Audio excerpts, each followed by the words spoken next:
Okay. A special meeting of the Delta County Commissioners is being held this date pursuant to the following call. In the letter to the Commissioners dated April 26, 2024, and reading as follows. The Honorable Members of the Delta County Board of Commissioners. Dear Commissioners, a special meeting of the Delta County Board of Commissioners is scheduled for Monday, April 29, 2024 at 5:15 p.m. in the conference room of the Delta County Service Center. Sincerely yours, Nancy Presrocki, Delta County Clerk. Please rise for a word of prayer. Lord, as we begin this meeting, we are thankful for our many blessings. We ask for your guidance to help our county commissioners make decisions in the best interest of the citizens of our county, and we pray for the safety of our military men and women. Amen. I pledge allegiance to the flag of the United States of America and to the republic for which it stands, one nation under God, indivisible, with liberty and justice for all. Roll call, Commissioner Melner. Here. Commissioner View. Here. Commissioner Barron. Here. Commissioner Moyle. Here. And Commissioner Peterson. Here. We are in session. I need approval of the minutes of the previous meeting of the county board. We don't have those. No, we don't. Okay. Then we move on to the approval of the agenda. I have a motion by Commissioner Barron to support. Was that, who supported that? I think John did, actually. Okay, so moved by Commissioner Barron, supported by Commissioner Melner to approve the agenda discussion. All those in favor signify by saying aye. Aye. Aye. We have an agenda, presentation of written communications, communications received, communications forwarded. Ashley? There are none. None, okay, well, thank you. Okay, reports of standing statutory special committees and others. None. Good. So we have a public comment on agenda items, and Sandra Skiba.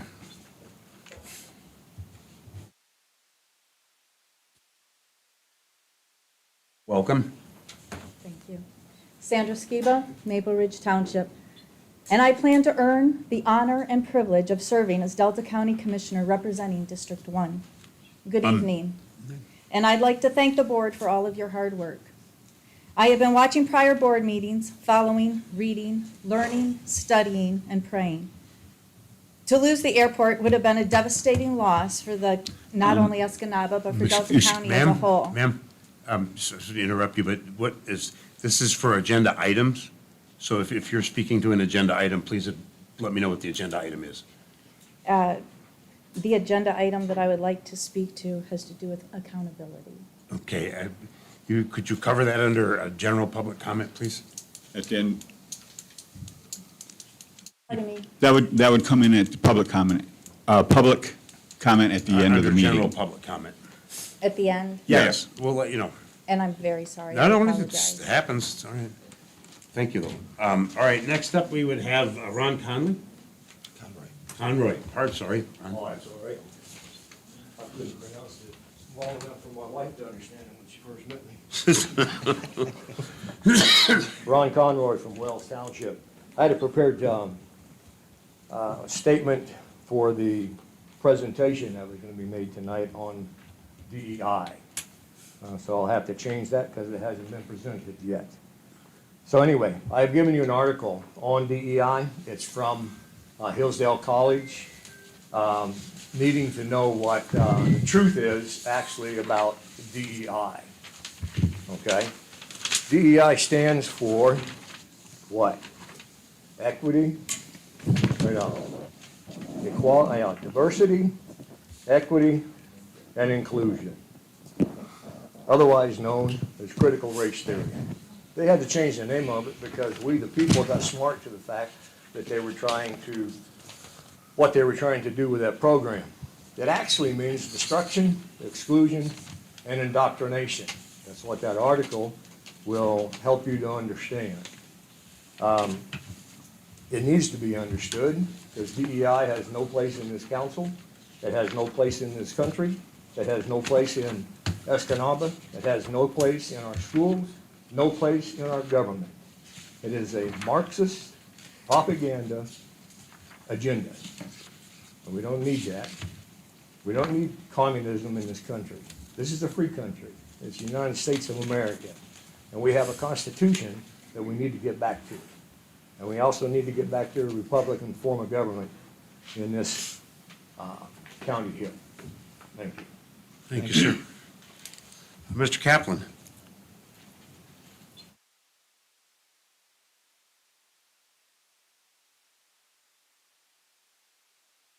Welcome. Thank you. I'm Joe Kaplan. I'm the chair of the Delta Conservation District. And I note on the agenda that you have a discussion of the Michigan Agriculture Environmental Assurance Program.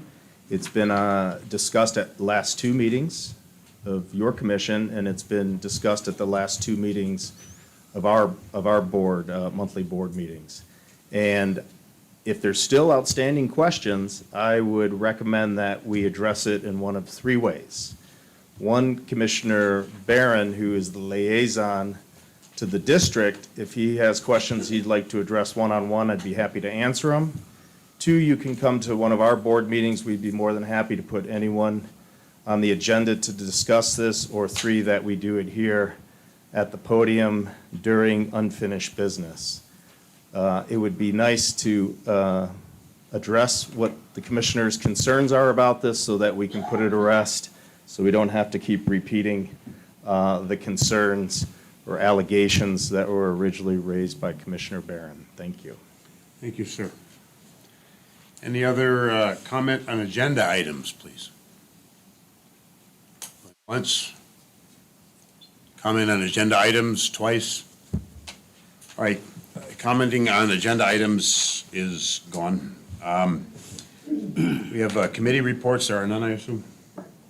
All right, general orders of business, unfinished business. The first item up would be the Michigan State University Extension MSUE memorandum. This would be our guest talking about coming in. Sir, please. Thank you, Mr. Chairman. Welcome and thank you for your time. Glad to be here.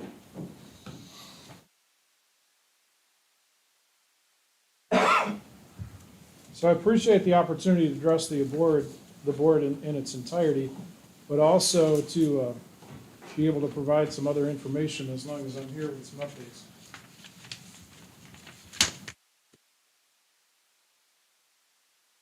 This is the white in here is on the current 4-H clubs. Thank you, sir. Sure.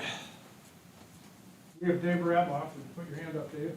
He is our 4-H program coordinator, who's been doing this kind of work 25-plus years here in the county. So very proud of Dave, and he's literally had generations of youth who've come through there. Anybody here on the board familiar with how long MSU Extension has been in Delta County? Over 100 years. Over 100 years. We have fourth and working on fifth generation 4-H folks in this county, and in all counties in the state of Michigan. That you haven't had is you haven't seen me here in a while, and that's for a number of reasons. I've had some health problems. I've had family with some health problems and some things that I've had to address. So that's things that have taken me actually away from the UP for weeks at a time, and was able to appreciate it actually to make some adjustments here last minute to be able to make sure that I was here. So we have a 100-year history of serving this county in multiple ways, and I appreciate I reviewed the videos several times from the last meeting. appears there was some confusion, but a lot of support generally, and I appreciate that support for our programs and what we do. You have your annual report that I think was handed out last time, but if not, let's just go with this for right now then too.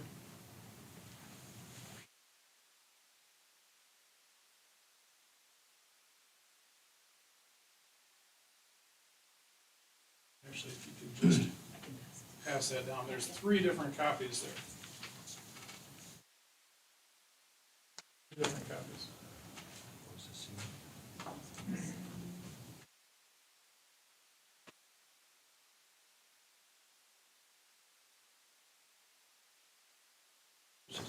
Okay. Okay.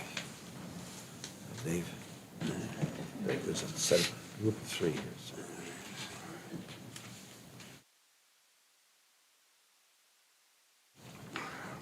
It should be all together, so if you grab one with a color on the bottom, then they'll keep moving forward. Top one will be on the U.S. Census facts specific for Delta County.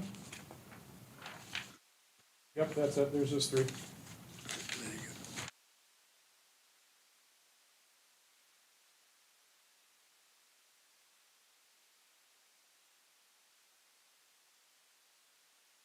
They're being passed out. I'll cover a couple other highlights too. We have had Dr. Jesse Randall, who's with our Forest Innovation Center, that was referenced at your last meeting out at Hyde. Encourage you folks to get out there, any of the public too. He's doing an amazing job out there. He's had over $4 million in grants and research in the last 4 years.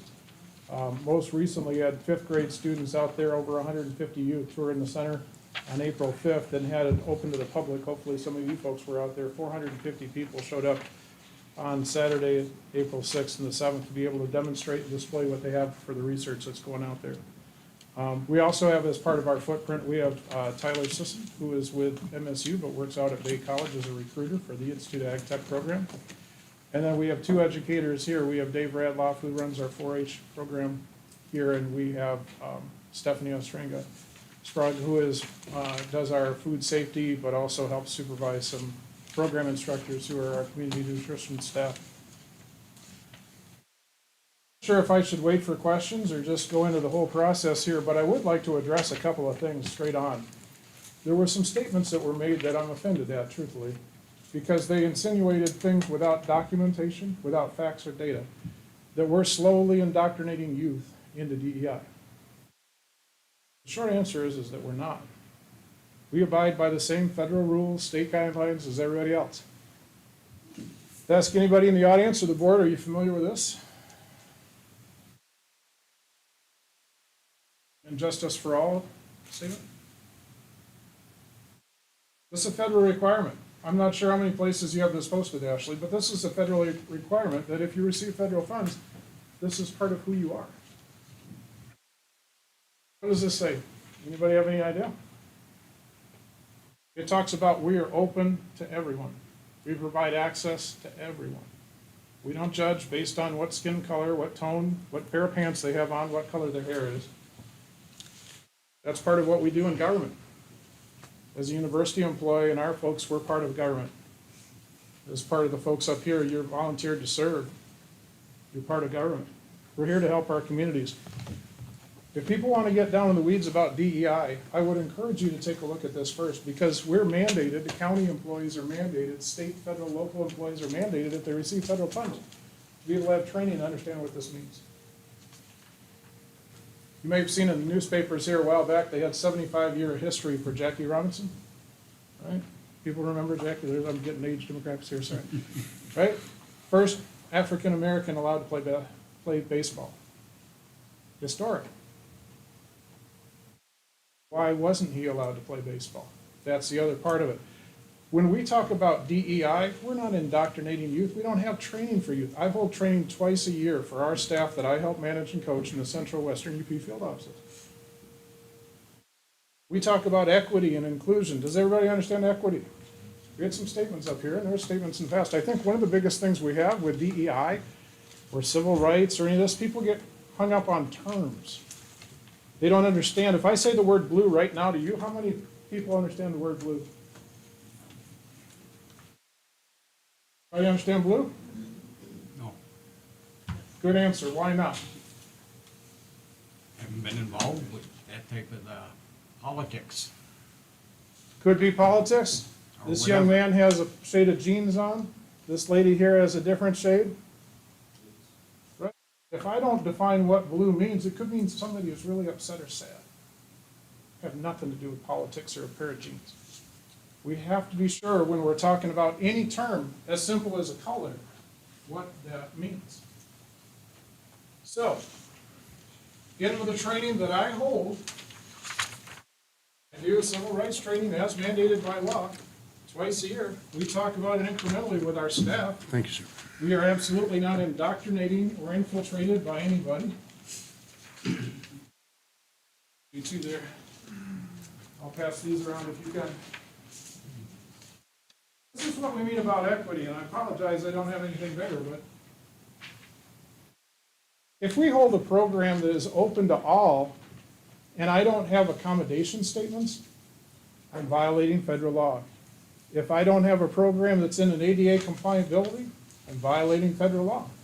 When we talk about equity in terms of equity and inclusion, this is what we mean. Right? If we had a program to have kids learn how to, people ride a bicycle, go out and have fun in the park, if we gave them all the same size bike, would they be able to participate? No. So equity is trying to make sure that we can get the right equipment to the right participant based on their needs, not what we think that they need to have to be able to accommodate and participate. When we talk about inclusion in my training with my staff, we talk about, and I would draw you to your census facts that you have right here. We go through these every year, and they get updated. Veterans do you have in your county? Approximately 3,500, Veterans? yes. All right. Anybody want to take a stab at it? Good answer, you're close. Can I find my own sheet here? 33, thank you, Ashley. 3324. What percentage of that is your population? 10%. Close to 10%. What's the state average? Half that, 4.9. So when we talk about are we reaching audiences and try to be more inclusive, we talk about veterans. We talk about disabled, and this will tell you on what's the percentage of people that are disabled in Delta County. Some of you looking, some of you waiting. 12.8% based on this data. So 13% is disabled. I've been blessed to be married to a special ed teacher for 33 years.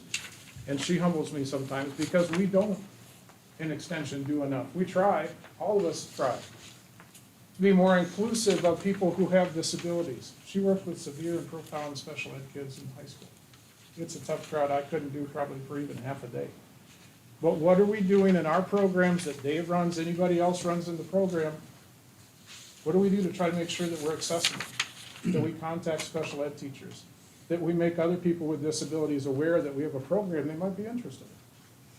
That's what we do, and that's what we talk about in terms of being inclusive. And in terms of diversity, if you look at actually what we have for the contract MOA and the same thing, it's about all of the socioeconomic classes. It's not one or the other. We're not teaching kids to be gay or trans or anything like that. But if they are, and they want access to a program, we absolutely will welcome them in, just like we would any other citizen, any other person, because they're all people. We abide by the same federal laws that you do. We abide by the same programs that you're required to also. This other one that I have as a handout is the Delta County Kid Count. This gives you demographic information on how many kids are in poverty, ALICE components, things of that nature. We talk about civil rights frequently in my organization. The reason why we do that is we want to make sure that the person who might be a disabled veteran, where they park, where they go to a program, how they have access to it, is the same as a young mother with a stroller and a kid that's she's trying to pull behind the stroller. It's the same thing. It's not about we're trying to indoctrinate anybody or infiltrate. This is not part of our youth programming. We make our staff aware of these things that are required by law. And in doing so, they're better prepared to work with any number of people in your community, of all walks of life, of all different types. Makes it more robust for our programs, makes your community more robust for the people who are here living, paying taxes. Just a quick side note, our financial footprint here, just for our county office, 2 employees, and the people out at the research station and all, it's over $600,000 to $700,000. Might be even a little bit north of that. Our livestock auction that Dave, and I see we have a number of 4-H people here because they're wearing their shirts, appreciate that. Livestock auction at the fair is over $600,000 that you raise those animals, sell those animals. That's what Dave and his people and all of the volunteers that we have, they do. We don't have leaders that are trained in DEI so they can go in and, we don't do any of that. We make our staff aware for federal law, and that's how we are. So I put a lot out there, but I'll be glad to answer any questions that you may have. Commissioners? Appreciate the county board's continued support. We've been here for 100 years for the people like you and the people who came before you who supported us. Questions, gentlemen? Mr. Peterson? Not just yet. Okay, Mr. View? Well, I want to thank you for coming here. I've always liked 4-H. I was never involved in it, but I gotta turn on my voice. Like I said, I appreciate you coming here today. I did a little research myself. I got many programs that I looked at that the 4-H offers from 5 years old up to 17, I think it is, if I'm not mistaken. 19. Up to 19, okay. Well, I'm a little off. I mean, you're serving over 200,000 kids in the state of Michigan, if I'm not mistaken. I mean, from what I looked, from my self-educating. Yeah, it is 5 through 19. And it's all educational opportunities. I read about DEI. I have my opinions about it, but it will not affect the good that this program does and how I will support it. Because just what I printed out here was 135 programs that are available to people in our community locally. And there's over 200 throughout the whole state. And one of the biggest things that I liked about it, government essential issues. You also help us out. And there's a lot of programs and seminars where we can become better public servants to the people. So you have my support now and whenever else it comes up because of the good I see you do. Thanks for coming, Paul. I don't think we should have been this far. We should have had it passed already, but it is what it is. And I thank you for everything you and Michigan State does, MSUE does. And I will support you all the time. Paul, I asked the question. And if you reviewed the tapes, you already know that, so that, you said you did. Because we get a notification and you have your disclaimer on your materials that you send us each month. And I was surprised when I read that, I believe it was the March letter, that you're wholeheartedly backing DEI and very proud of doing so. And so I asked the question, what does that have to do with a part of this? And that's why we're here. So I'm glad for your explanation here, but your paper you handed out here with the equality and equity, I mean, you show people on bicycles, you show someone in a wheelchair, and then them on the assumption would be under equality, that all the bikes are the same size. And then that equity is, well, we'll get the right bike for the right size. Reality is here, why is that called equity at all? Equity is basically a person's worth, net worth. And according to this, the Americans with Disabilities Act, the Civil Rights Act, these different aspects of it would, everyone has the same size bike. They would get it accordingly. Just as we came up here in the parking lot, there are parking spots set aside for those that have the handicap or what have you. So I'm not quite understanding why your equity is, everybody has the same size, or not equity, equality is everyone has the same size bike, which doesn't work for some, and then equity has supposedly the bike that fits for each other. I'm trying to figure out how this is supposed to make some sense here. So what is your question? Question is why, your definition of equity here, what are you calling equality? What are you calling equity? So that was an example of what, a visual guide for you, Bob, that was not necessarily how you define equity or equality. And I'm not sure how much the board would like to go down in the weeds or the dirt on all of that kind of stuff, but again, it comes back to terminology and how are you trying to define stuff. We have under federal law, a lot of those things are already defined in terms of for us. So it's not like there's personal, my equity versus your equity or whatnot. And you use an example of equity that had financial that a lot of people don't even associate necessarily because they don't have the means to understand equity. You know, we work with an awful lot of people that don't have a lot of resources, financial resources. So that, even just using a word like that without being better defined is important. For us, equity means that we're gonna try to accommodate and provide access, because that's what education is about access, so that they can participate, hence the bicycle. So if they're not able to participate, so let me maybe go down this direction, Bob, just thinking off the cuff. You and I met about 14 years ago, I think, in your pasture when we were doing some work there and whatnot, and you were still farming. And you had some amazing salad mix of all sorts of stuff with your patties that you were doing there. We did not have one person that was female. Okay, not necessarily a good thing or a bad thing, but if I look at parity, which is parity is a part of this, which gets back into equity and equality in some ways. It's important for us to host a program, to be able to do that. When Dave or any of our educators, any of our staff have a program, they go through, okay, where are we gonna hold it at? Is the ADA compliant? How is the lighting?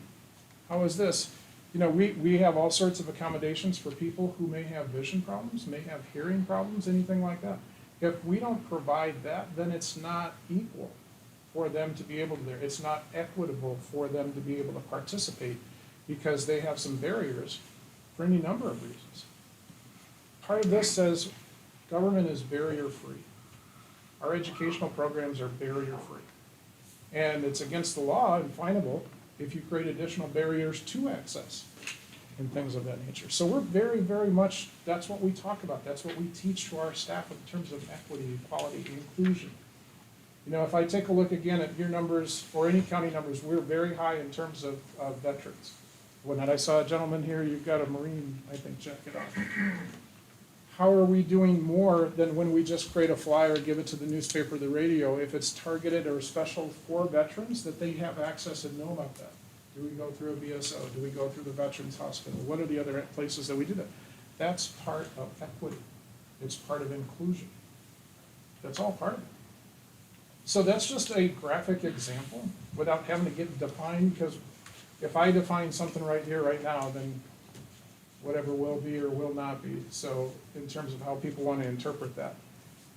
We would be glad to have any of us have a greater discussion at any given point in terms of the nuances of what people want in terms of equity inclusion for their own. We don't teach that to anybody other than our staff, just to become more aware. That's it. It's an example, Bob. Well, an example, but you used the example of being on our farm, which we are still farming, in the pasture salad, as you mentioned, and that there were no women there. But the program was, or the event was open to everyone. That choice is the individual. So I don't see where that's a good example at all on the equity. There's not an equity situation. The program's available. Those that wish to participate do, and those that don't.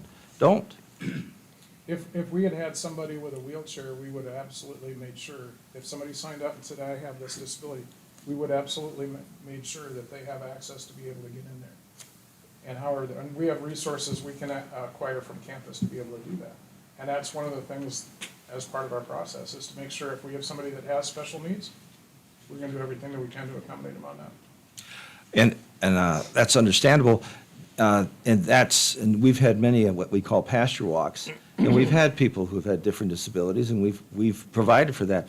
But we don't call it equity, we don't, it's just part of what we do.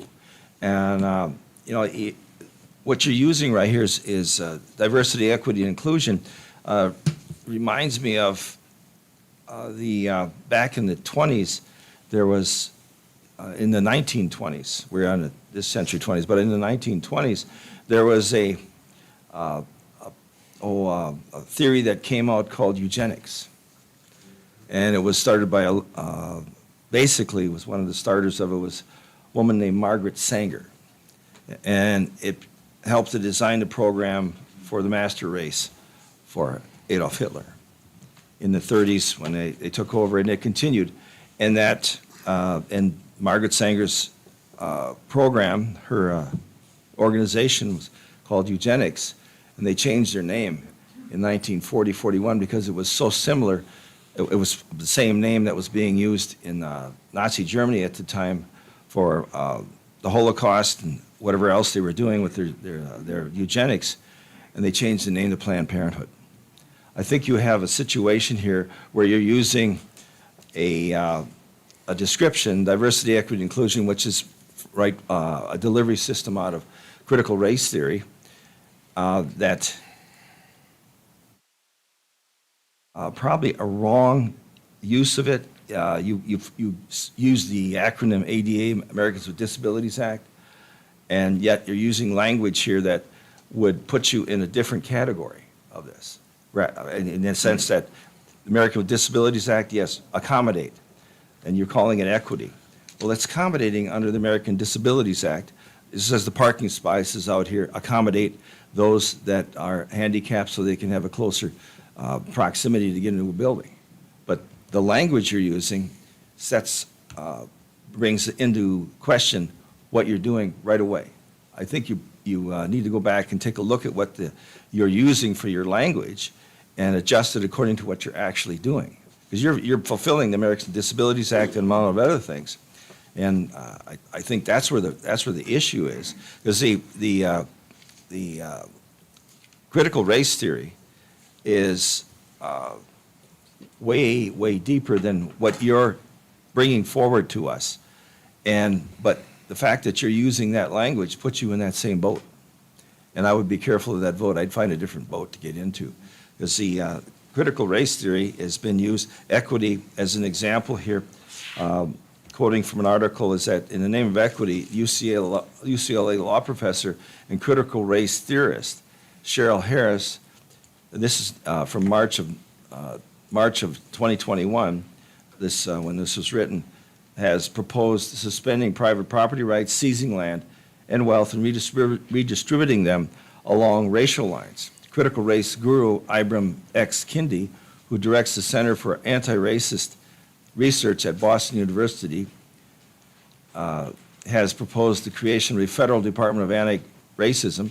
This department would be independent, unaccountable to the elected branches of government, would have the power to nullify, veto, or abolish any law at any level of government, and curtail the speech of political leaders and others who are deemed insufficiently anti-racist. And it goes on. That's what we're dealing with when we talk about critical race theory. And when you put yourself in that camp, you're going to be subject to questions about what you're actually doing. And so I would strongly suggest that you would go back and talk to the MSU and whatever else, the people that you have to, about this. But also realize when you go back that critical race theory was the latest in, I call it step 3. I suppose the third time is the charm. The first was political correctness came about. And then we went through that and we've still got some remnants of that around. Point of order. Point of order. What's your point, sir? We're getting off topic. I'm just, I don't, I respect what he's trying to say, but he's going too. Duly too- noted. All right.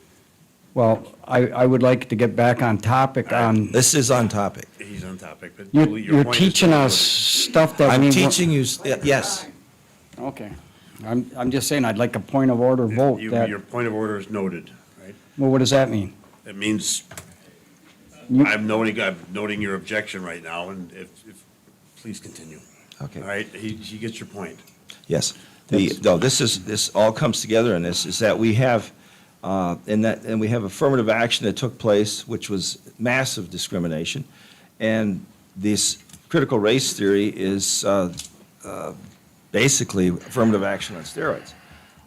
You're using the wrong language here. And yes, you've done a lot of fine work over the years, but as what's happened with other organizations that get into this, eventually you will get corrupted.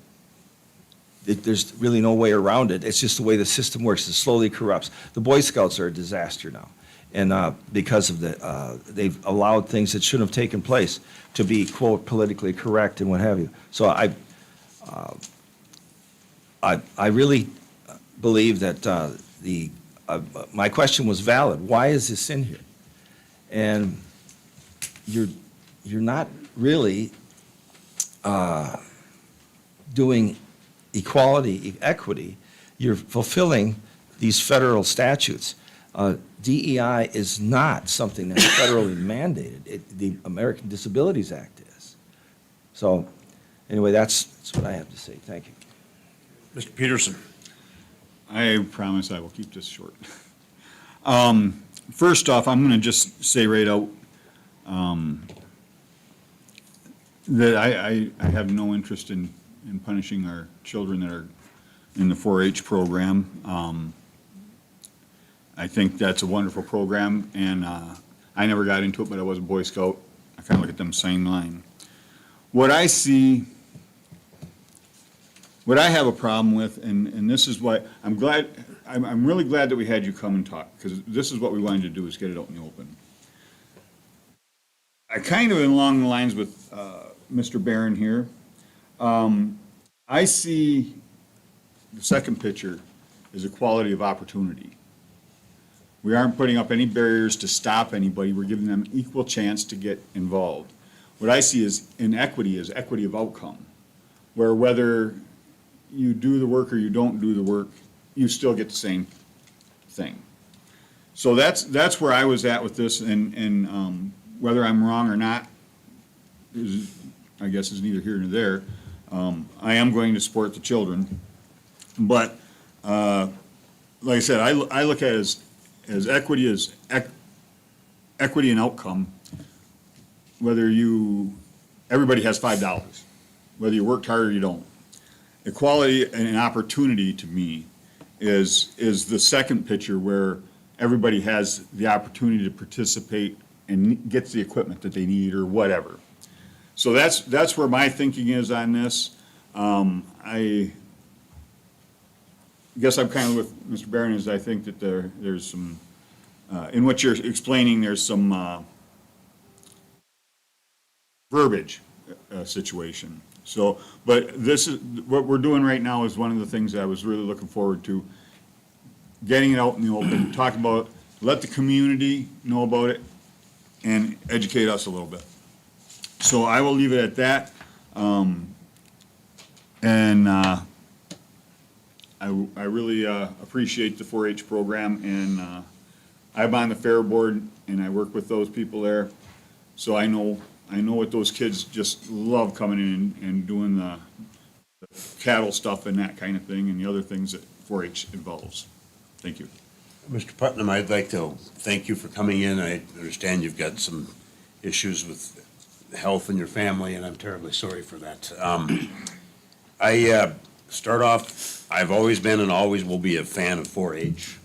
My support won't waver.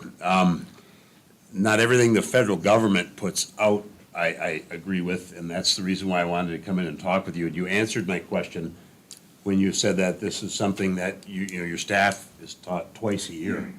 And so I understand you're asking for an increase in your appropriation, and I'm not a fan of DEI, CRT. That's okay. I don't need to be.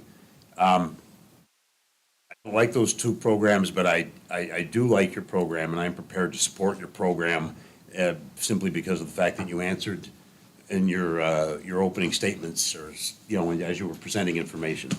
So anybody else, please?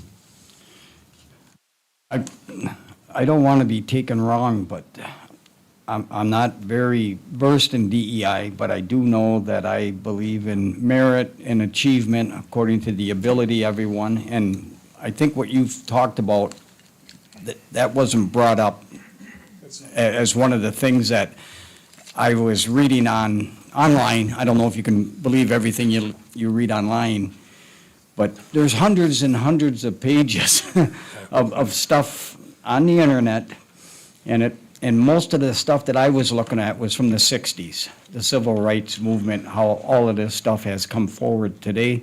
And it's the young generation that is looking to push a lot of this stuff because they believe in it. They believe in this, and granted, I'm old school, and there's pronouns and stuff that I don't even understand what they're trying to say, and I'm just going to stick with my old school till I'm proven differently, and achievement, merit, stuff like that. So I just wanted to get that clear in case someone thought I was for DEI. There's a lot of things in there that make sense, but it is twisted many times around to have negative effects on different organizations. But thank you. Mr. Melner? Mr. Peterson? I'm all done, thanks. I'm good. Well, thank you very much, sir. I truly appreciate your time coming in, and obviously you're a wealth of knowledge. Thank you very much. I hope you felt welcome, and appreciate your time. Always available. You guys have all my phone number and whatnot. If I could, Mr. Chairman, could I read just this part that was part of the contract that seemed to get some folks tripped up? Please. Won't read everything, but you guys haven't seen this. This is our standard contract we have with every county. Annual agreement. Part of it says here, for more than 100 years, MSU has helped grow Michigan's economy by equipping Michigan residents with the information needed to do their jobs better, raise healthy and safe families, build their communities, and empower our children to succeed. And it is the mission of MSU to help improve the lives through educational process that applies knowledge to critical issues, needs, opportunities. And further, as an organization committed to the principles of diversity, equity, and inclusion, we will work collaboratively with our community partners to ensure participation from the broad human diversity of each community, which includes race, color, religion, national origins, age, sex, disability, height, weight, marital status, gender identity, political beliefs, sexual orientation, family status, veteran status, or any other factor prohibited by applicable law. And we work to make our programs accessible and inclusive of the multiple realities and forms of knowledge that will support equitable outcomes for all of Michigan's 83 counties. That's what this is. I'm proud. I appreciate your support. I'm proud to work for an organization that wants to reach more people in different ways and has a 100-year history of being able to help impact positive change in communities. So I thank you. Thank you for your time, sir.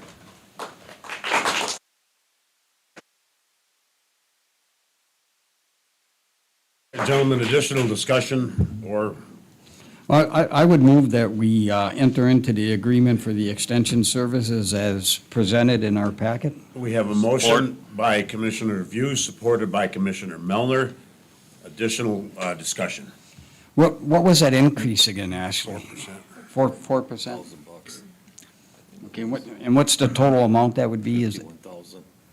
51 or 54. Is it 53,104 would be the total we're going to be giving them this year? I just want the public to know how It's much. 51,000. The appropriation is 51. I think that reflects the 4% increase. Okay, I just wanted to get it out there. All right, we have a motion on the floor. We have a second. All those in favor? Can we have a little discussion? Yes, sir. I just want to say, unfortunately, reading the contract, he brought out the equity and outcome. And as I said, I'm still going to support it because I don't think that our children need to be suffering for that. But that's the exact thing I'm concerned about. I believe in equality and opportunity. I do not believe in equity of outcome. Equity of outcome puts all the players at the same ending game, whether they deserve it or not. At that, that's all I wanted to say. No, I concur. like I said, I'm not a fan of DEI. I am a fan of 4-H, and I'm not prepared to remove my support yet. You know, I mean, so, anybody else, please? Right here.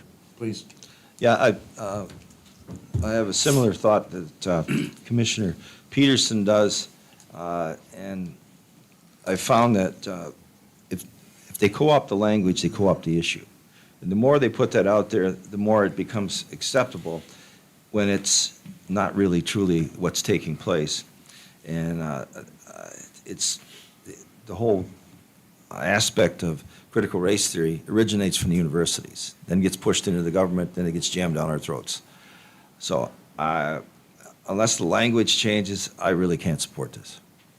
Thank you. Thank you. All right, Nancy, a roll call, please. Melner, Yes. View, Yes. Barron. No. Peterson, Yes. and Moyle. Yes. All right, very good.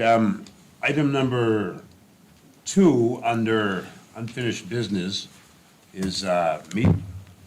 Mr. Barron. Yes. I raised a question here, it's probably going on almost 2 months ago, about the possibility that there was, under the MEAP program, which goes through the Soil Conservation District, that there's a possibility that there was some confidentiality that was taking place as far as the county's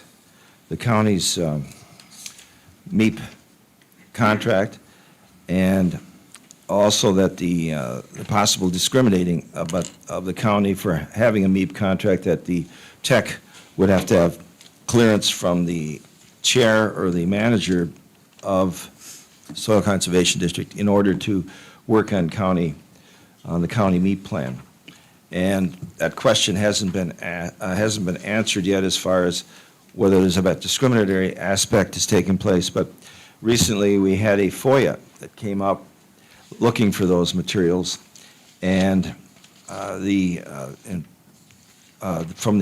on our parks and it's with our forest, and the materials were requested on our MEAP plan was requested by Administrator Ashley Young, and it was delivered by the chair of the Soil Conservation District.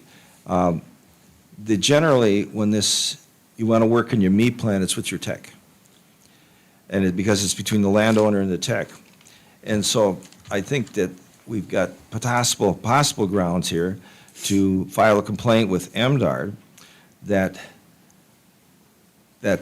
possibly it was a stipulation that the county, in order to get work done, has to be cleared by a board member, the chair of the Soil Conservation District, or the manager, and also confidentiality may well have been violated, and that MDARD needs to letter be sent to MDARD of a complaint to have this investigated.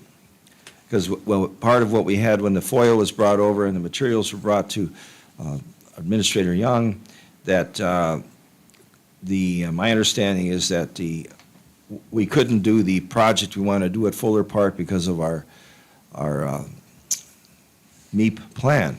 Well, Administrator Young and Ashley, if you want to fill in on this, please be my guest on that. That wasn't the truth. That wasn't the case whatsoever, because these plans are at a point in time and they are subject to change. So that, unfortunately, the chair of the Soil Conservation District is the one who made that comment. He can read the report, but he's not supposed to be making any comments on it. That's a violation, I believe, of confidentiality. So, is there anything you'd like to add, Ashley, to that? I'd just like to say I did have a discussion with Aaron Satchel, who is a MEAP verifier, just asking him questions about the MEAP program, on if we had to formally amend any management plans or such, and we do not. They come by every 5 years. They'll ask us if we have to, or if we made any changes. If we did, then we just adjust our management plan at that time. Also, I'd just like to discuss a little bit, I did some research on the MEAP program, and I just want everybody to have an understanding. This program is to assist landowners with practices that sustainable forestry, wetland, and non-forest habitat. There's other factors, but this is just applicable with our lands. So the program allows conservation districts to provide education and one-on-one expert to help landowners on the local forest health issues, among other items. There's no actual formal agreement. We just say this is what we're doing with our lands. They review it and assess it along with their environmental assurances, and if it's compliant with their assurances, then we become verified. This is not a legal binding, so like I said earlier, we can change at any time. I also did reach out to legal to see about fulfilling the FOIA request, but it is exempt under the statute. I cannot remove that exemption. The commission may, because it does say may. But it was advised that if the county does decide to release this information, it should be carefully scrutinized and reviewed prior to any decision being made. So last week, we uploaded those plans to you for review. I believe Tracy sent out that email saying to look at it, and if you have any questions, but that's all the information I have. Well, I'd like to make a motion that we get more transparency in this and open it up to the public. And on that, I'd like to have Open what up? so everybody can see it, because it's all confidential. Open up the meat program. You mean our plan moving forward? Yes. The management plans. And I'd like to also have the chair of the Conservation District come up and talk about it. You've got two items going on there, so what? Just do one at a time, Joe. One at a time. I'll support John's motion so I can get some information on what we're trying to go here and ask questions, because that's how you bring something to the floor to discuss. And I haven't made up my mind one way or the other till I get more information on this.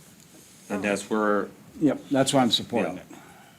I just want to make sure, Commissioners, you did review it, because it's been advised that we don't release it prior to you all reviewing what's in that document. So I just want to make sure, because that I was haven't advised by reviewed it yet. legal. Have not either. I haven't either. I don't know if I've seen it. it's in information. It was sent out last week. Everybody I'm was not included. It's in information. I'm not against releasing, but I want to, it has been advised that we don't release it until we've reviewed it. I'd at least have like time to review it. Yeah, but we can discuss the, All right, so we have a motion on the floor and a second for the release of this information. Now we're on to discussion. Mr. Vugo, you, I would like to ask Commissioner Barron about confidentiality. What is the confidentiality that you feel was broke specifically? And what proof do we have that it was? When I mentioned that when the plan was brought to our administrator, the comment from Mr. Kaplan was that we couldn't do it because of our meat plan with what we're proposing to do at Fuller Park. That's not his prerogative to do that, and that's a violation of that confidentiality. It's supposed to be between the tech and the landowner. He could, the board, has the opportunity to, the Conservation Board can review, just like we're looking at the plan. But they're not to go and make comments to the landowner of whether they can or can't do anything. That's with the tech. Okay, so correct me if I'm wrong, we discussed the county property being in MEPS, and that's the confidentiality, is knowing that we're in that program? No, the confidentiality is what's in the program, what we have under Who our. has that information? We have copies of it. We have it in our iPads under the Nextcloud or whatever it is. We've had the material since last week. No, you mean for the Fuller Park area? For the parks, for the forest, all of those plans for our review. So was that released to the public somehow? No, it's a confidentiality plan. It's not, it was a FOIA that brought this to brought this out, and it's not foiable because of the confidentiality of the plan. But you said that you thought the confidentiality of something was broken. When the chair, Mr. Kaplan of the Soil Conservation District advised their administrator that we couldn't do what we wanted to do at Fuller Park. And he's made it plain that he doesn't want us to do something there, or at least it appears to be that way. And so that's not for him to tell the landowner what they can or can't do. That's something between the landowner and the MEP Tech. Okay, so you're assuming, and I'm not saying right or wrong, that he knew what the plan is and was going against the grain of what we were trying to do? Yes. We have proof of that? That issue is to release, the motion and the support is to release this information to the public. That's what we're discussing right now. But we're discussing the whole setup of why we're here on the, and one of the main things was the confidentiality issue on this, and I'm trying to put that together on, is it broken or isn't it broken? If I mean, Peterson. Commissioner View, the very fact that he brought it up means that he looked at it and he commented on it. If he wouldn't have looked at it and brought it up to us, we would have never known whether he looked at it or not. But seeing as now he came forward with the information, said that we cannot do the job because of MEP, he had to look at it or just bring it off the top of his head. Well, could have been off the top of his head, couldn't it? I'm, You're fine. I'm just reminding you guys that we were voting on the release of confidential materials, and this is what we should be discussing at this point. That's what the motion and Yes. support is. do we know why we're in MEPS? Is that something counties go in? Land management program. You know. Who brought us into that program? Soil Conservation District, it's a help with environmental certification. It helps you do different items that are more of a plus for the environment aspect of it, and you're certified as having done that. It helps you with the, in the case of agriculture, the right to farm law. Okay, well, I just have a hard time believing if we don't have something in writing that says there was a breach of confidentiality, because there's people saying stuff all the time that they're just doing fishing expeditions to try to get, they just say things that that is not true. Okay, well, I'm familiar with that. okay. I know, that's fine. Mr. Kaplan, when he brought that material to the administrator, that should not have been himself even being near it. He should have, the tech should have been the one to come and bring that. That's what it is between the tech and the landowner. That's why it leads to the second part of this, and is that why is the county singled out for that? That's not something where the chair of the Soil Conservation District is going to go to each landowner if they request something. It's the tech that does that. We're an individual landowner. Why are we being singled out? That's why when we get past this motion, I would make the motion that we would send a letter of complaint to MDARD, because this is directly a violation. Did he give you documentation that he knew, or did he just voice an opinion? No, we sat and discussed it. However, he's the administrator of the program. so Okay. He can have that information. Did he have information with him? Yeah, we just sat and discussed it at the conference table of all the different plans. And he's allowed to do that? Yes, I talked to Meep, and Aaron said that he is allowed to do that. He's not allowed to share anything outside of, because I was the landowner. I mean, Yeah, you represent. representing the land. So that was okay.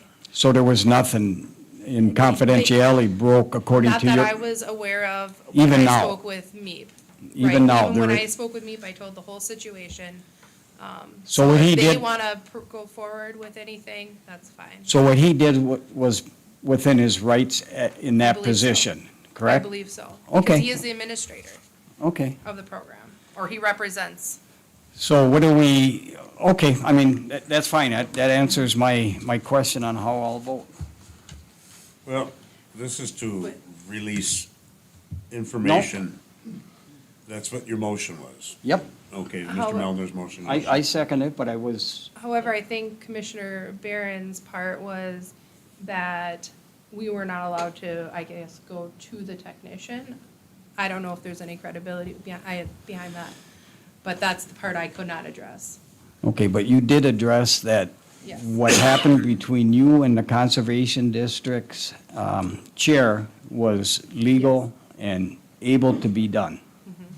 And there was no breach of confidentiality because the landowner. I'm going to get us back to Not the that Nate told subject me. with the Okay, motion, thank all right? Yep, fine. So we have Mr. Melner moved, you supported, a release of information to the public. And so, the last thing I'll say is it's, I think the commission should review it. All the members who have it should review it. And so, if nobody else has anything to say, we'll vote on this, on the release of the information.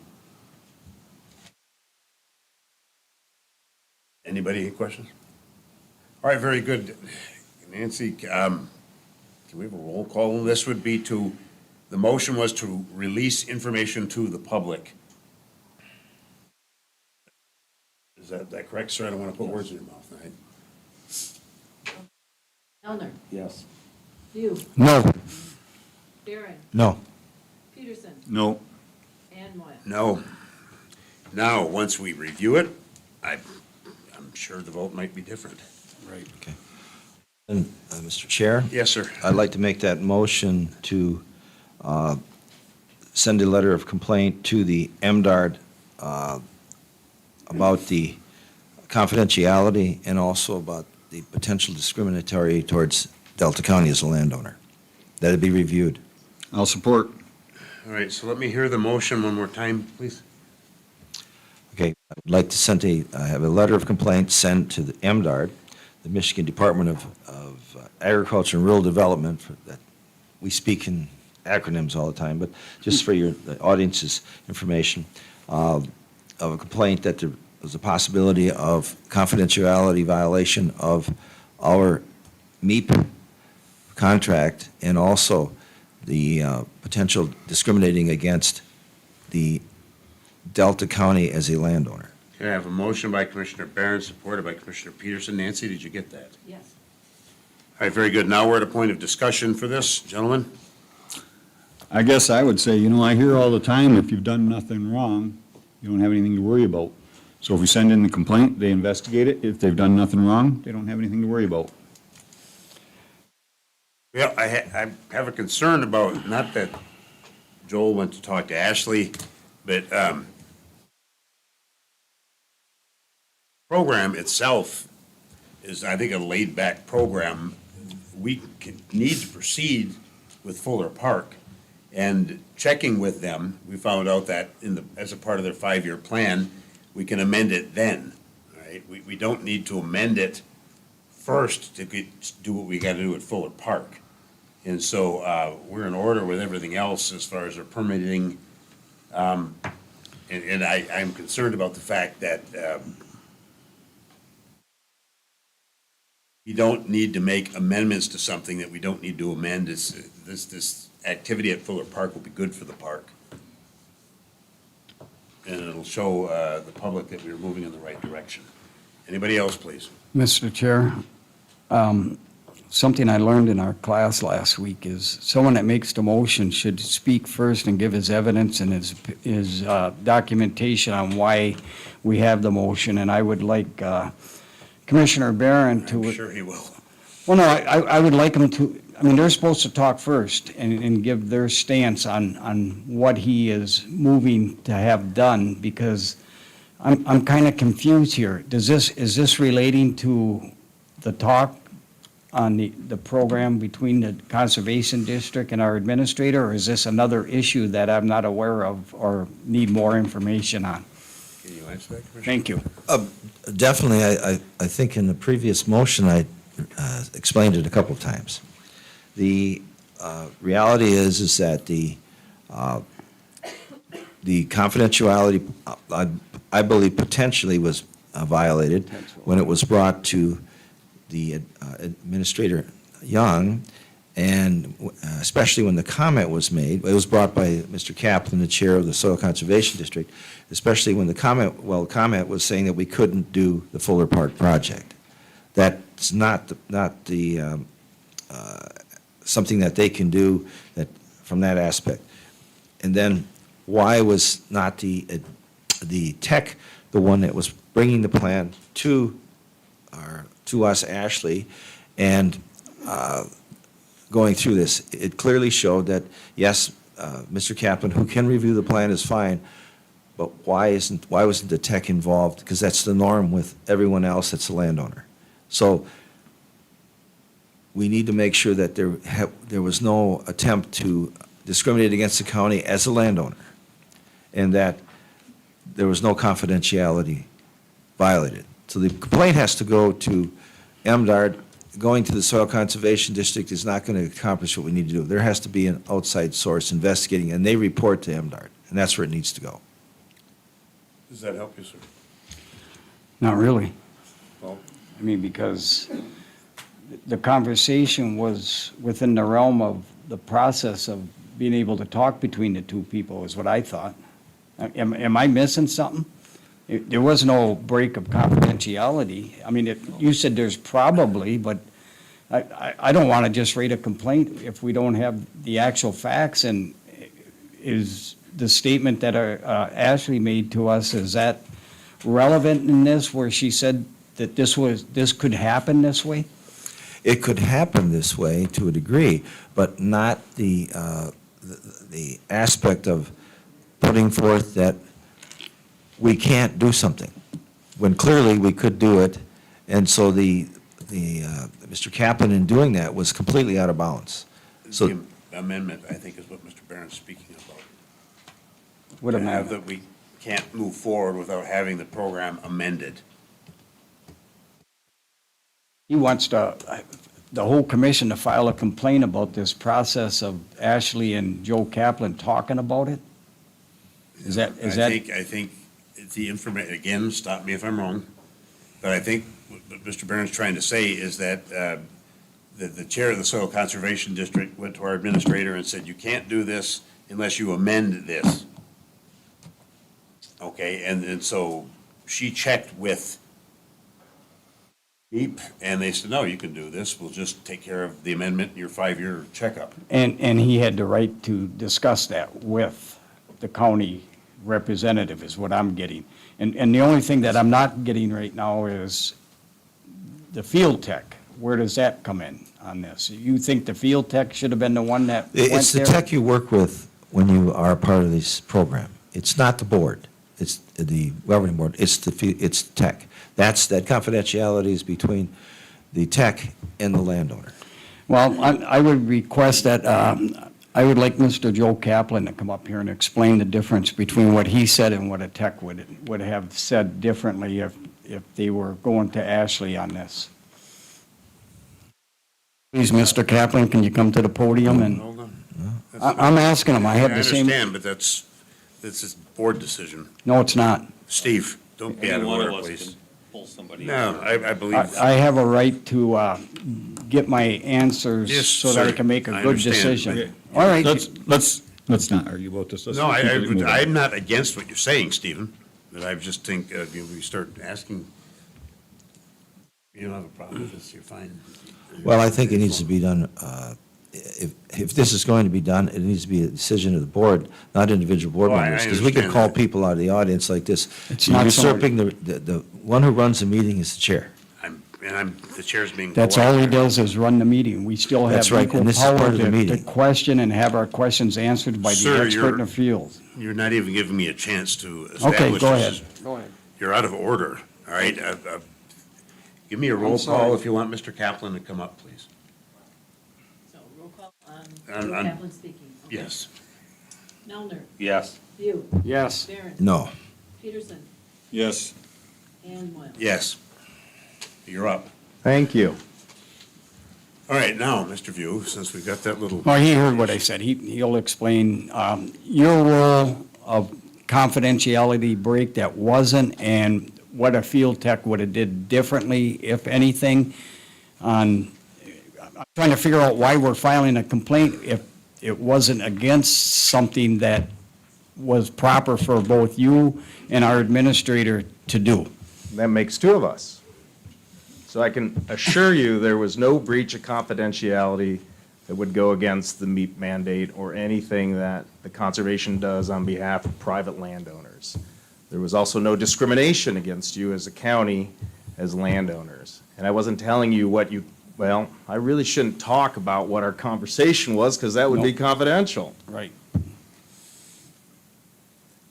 All I can tell you is because of the FOIA that was submitted to the district and the county, it became, well, this is FOIA, so the county was not aware that they didn't have their MEP material. So however that program was implemented, and it wasn't under my watch, the landowner, the county, did not have their MEP materials. So that was what Commissioner Barron raised, I think it was, yeah, a month ago, 2 months, whenever it was.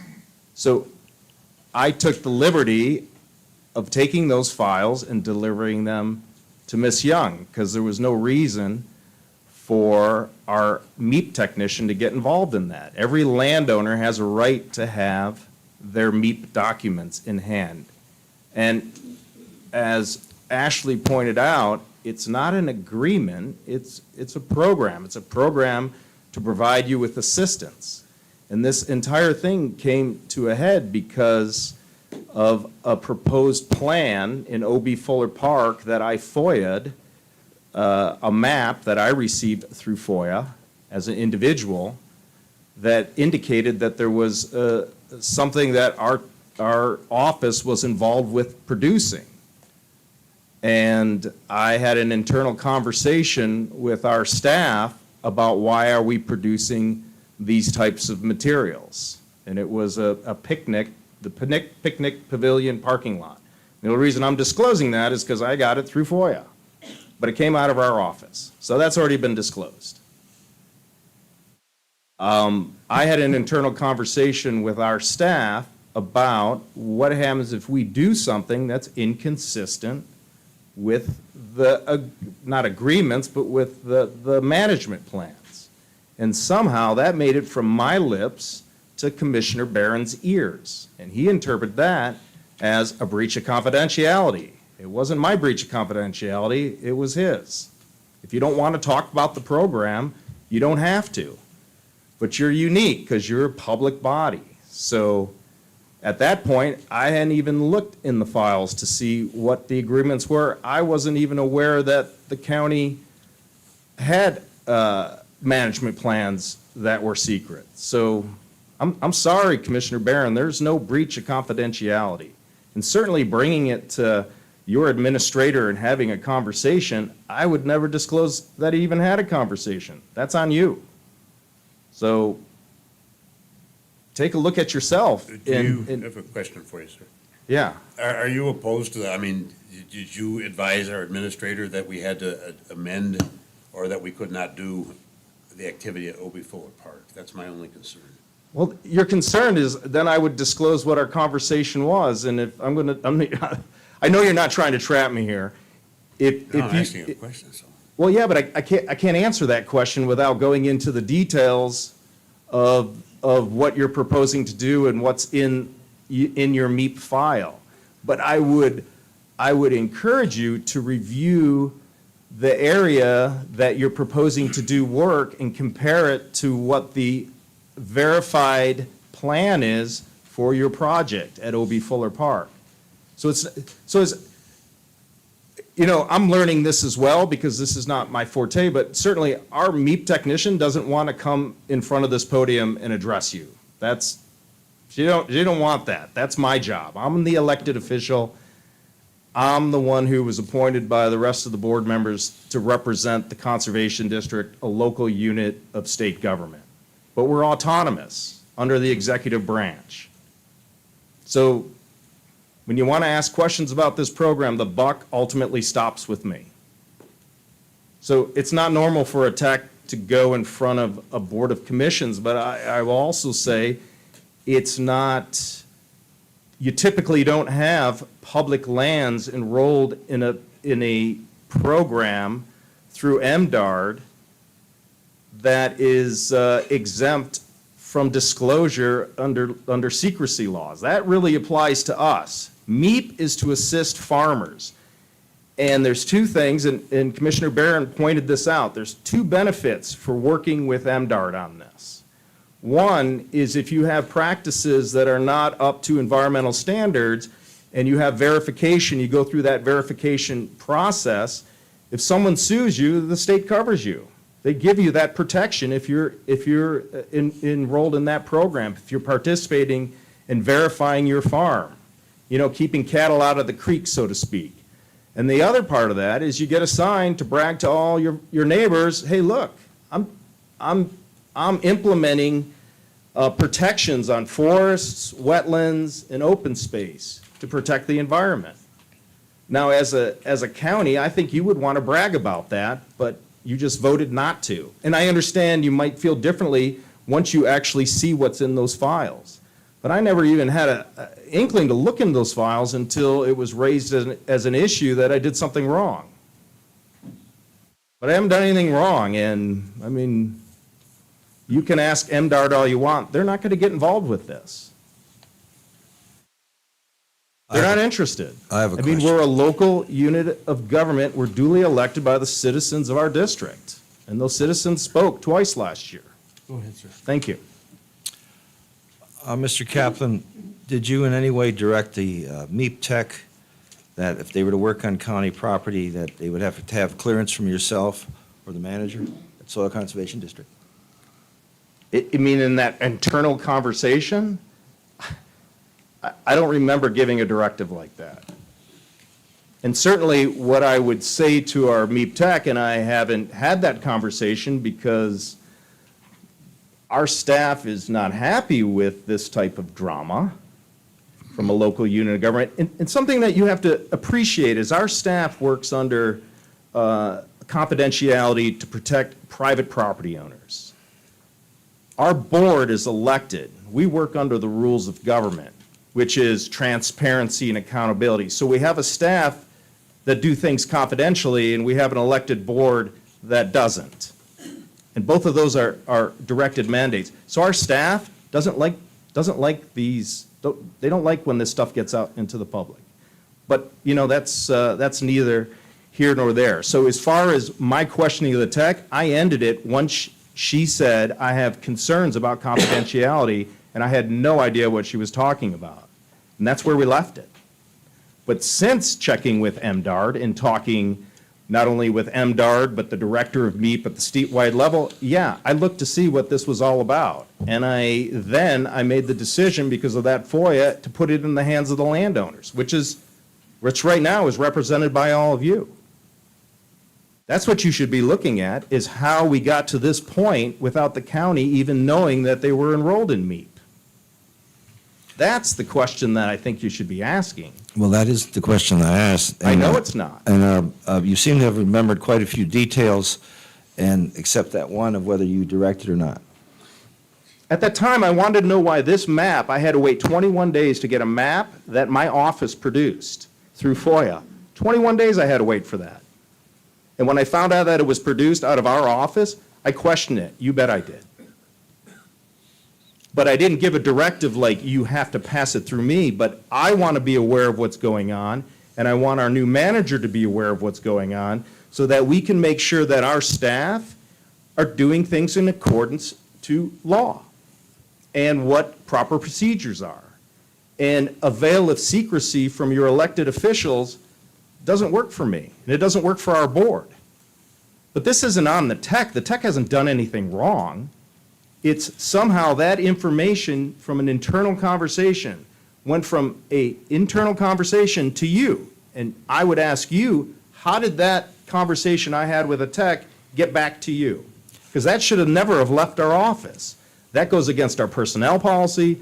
And then certainly the public knows a lot more about your MEEP program than I would have ever disclosed. How did that happen?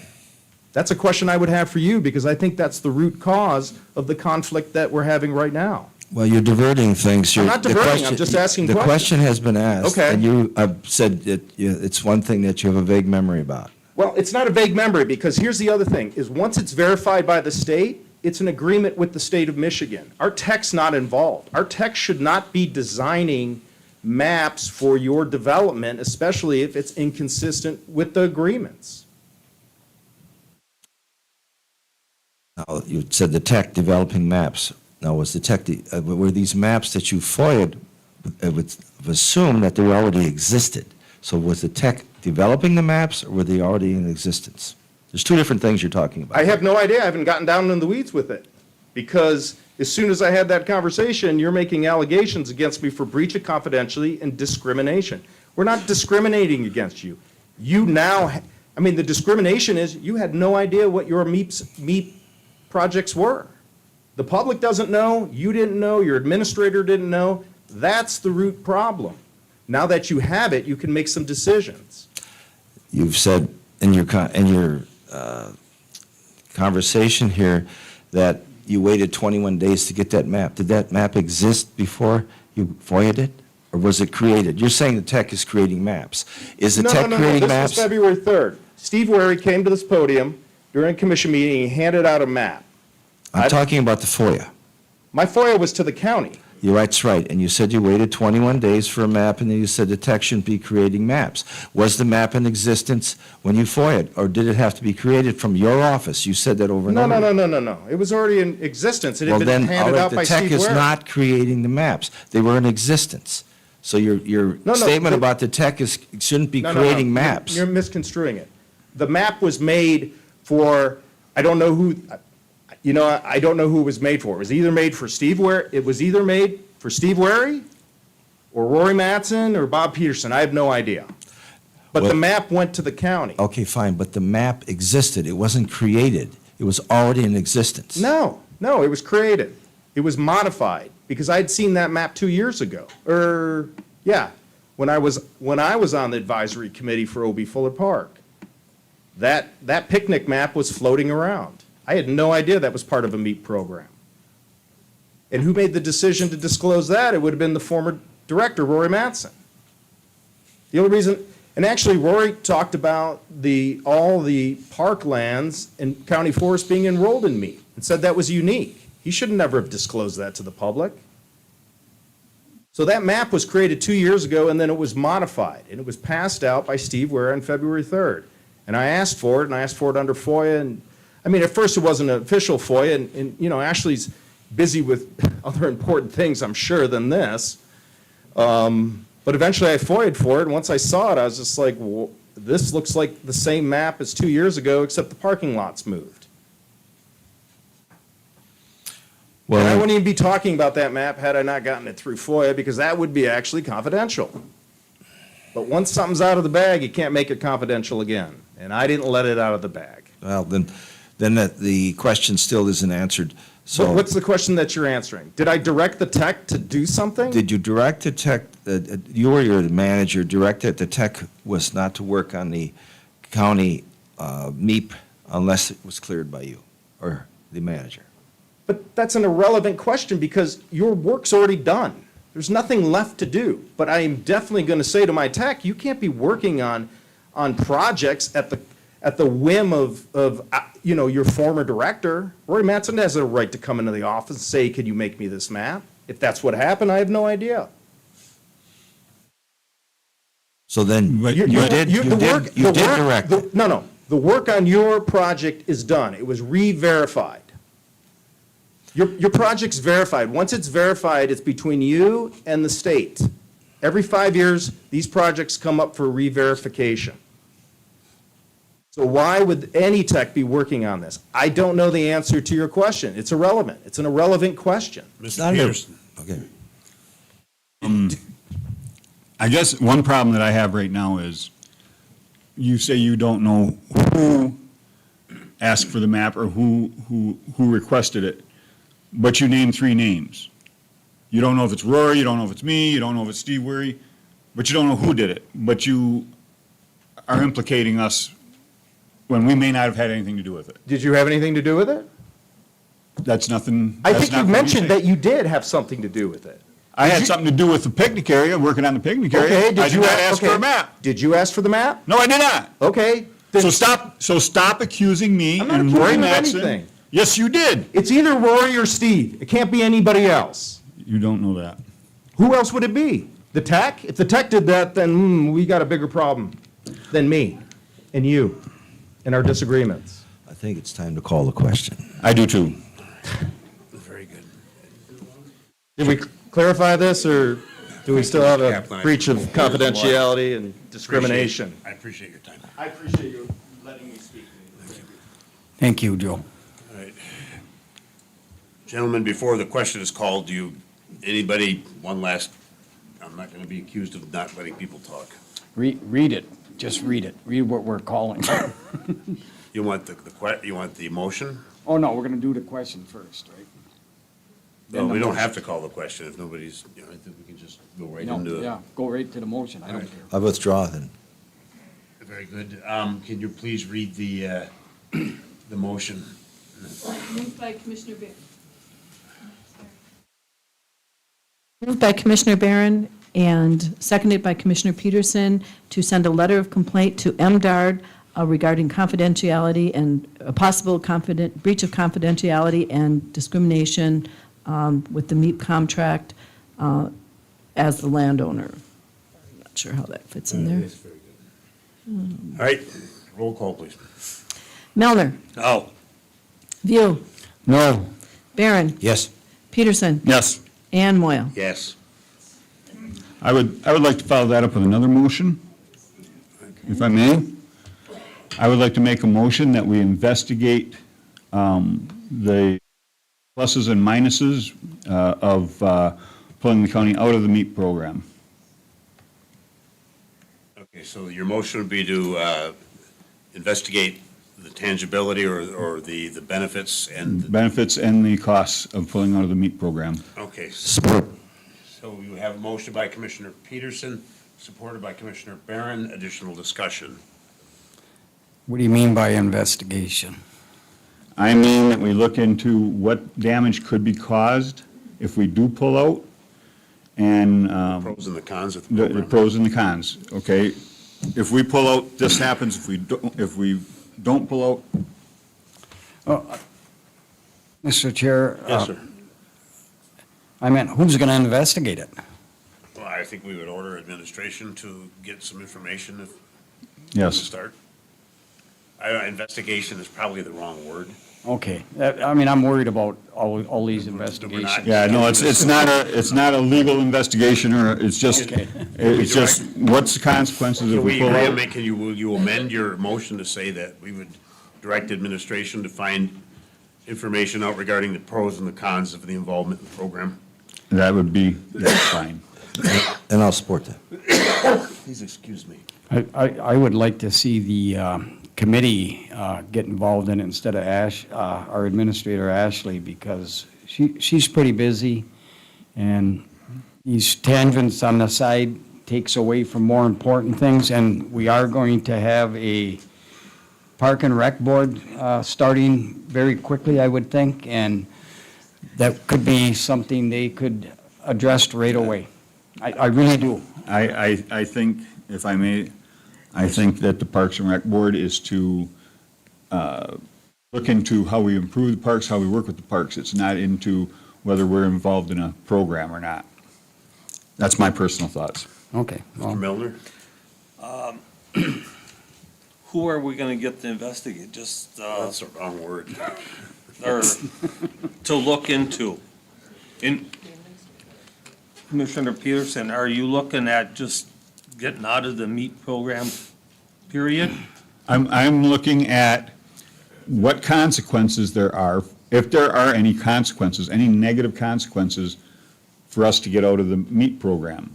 And then after we find that out, then we will decide as a board whether we want to keep the county in it or not.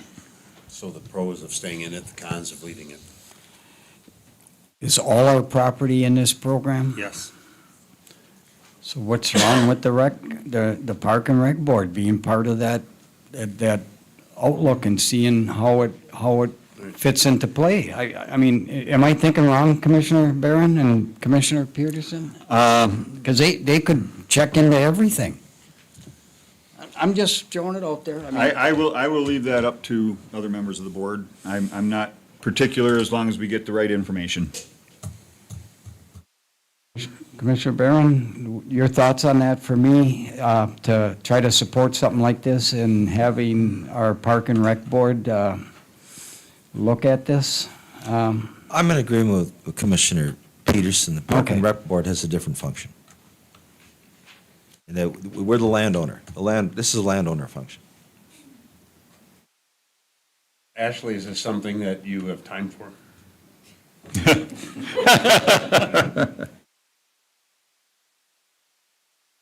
She's not flipping me off, so. It's up to the commission. I will get it done. I will say that I do think that the Parks and Rec, or the Parks Manager can look into this, at least, to start investigating, but since I've already made a connection with MEEP, I can reach out to them and have him, he is offered actually to come in and speak before the board if necessary. So, I mean, we have that option also. Yeah, that would be a good option. Yes, if he's got time and he wants to come in, I would, I can schedule that. okay, perfect. Yeah. We have a motion and a second. So if we just go ahead with this, we can consider this part of the quote-unquote investigation. Yes. All right, so, Not investigation. I don't have, I'm just, all those in favor signify by saying aye. Aye. Opposed? No, nay. So we have 4-1. All right, very good. Okay, so if you could book that, get this guy in, it'd be nice. I just want to double check, I'm still investigating, or Well, researching. you're researching. The cost Yes, you're of the withdrawal of the program. Okay. And this could be part of the information supply.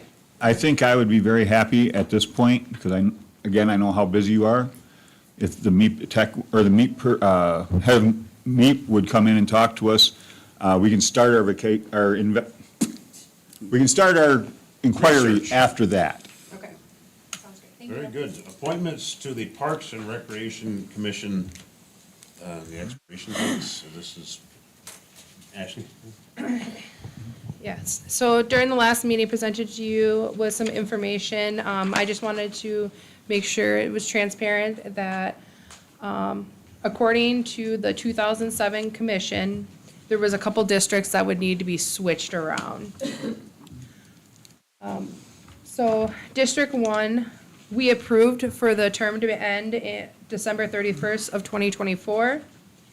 According to the previous commission, their term would have to end 12/31 of '25. District 2 and District 3, we approved that 12/31, 2025 would be their ending term. However, with 2007, it would be 12/31 of '24. 12/31 of '24. Those would be the only changes. I just wanted to bring this forward just because it was the previous commission. However, we can still go with what the commission approved before, or last meeting, or we can look at the 2027, or, I'm sorry, 2007. A lot of numbers. I'll make a motion that we approve with what's written there. I'll second it. We have a motion by Commissioner Melner, seconded by Commissioner Peterson. Additional discussion? What we voted on before, Ashley, that's different than what we're voting on now, and what impact will that have? Any if we change it, or? It's just, their terms end, so District 1 will gain 1 year, District 2 and 3 will lose a year.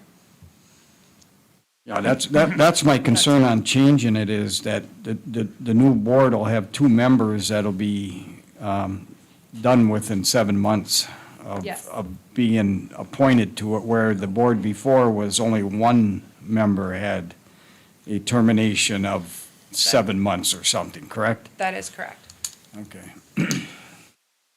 I'd like to see this possibly amend the motion that we approve this, but that the Parks and Rec would be able to meet by next Monday. We need to get rolling on this. I concur.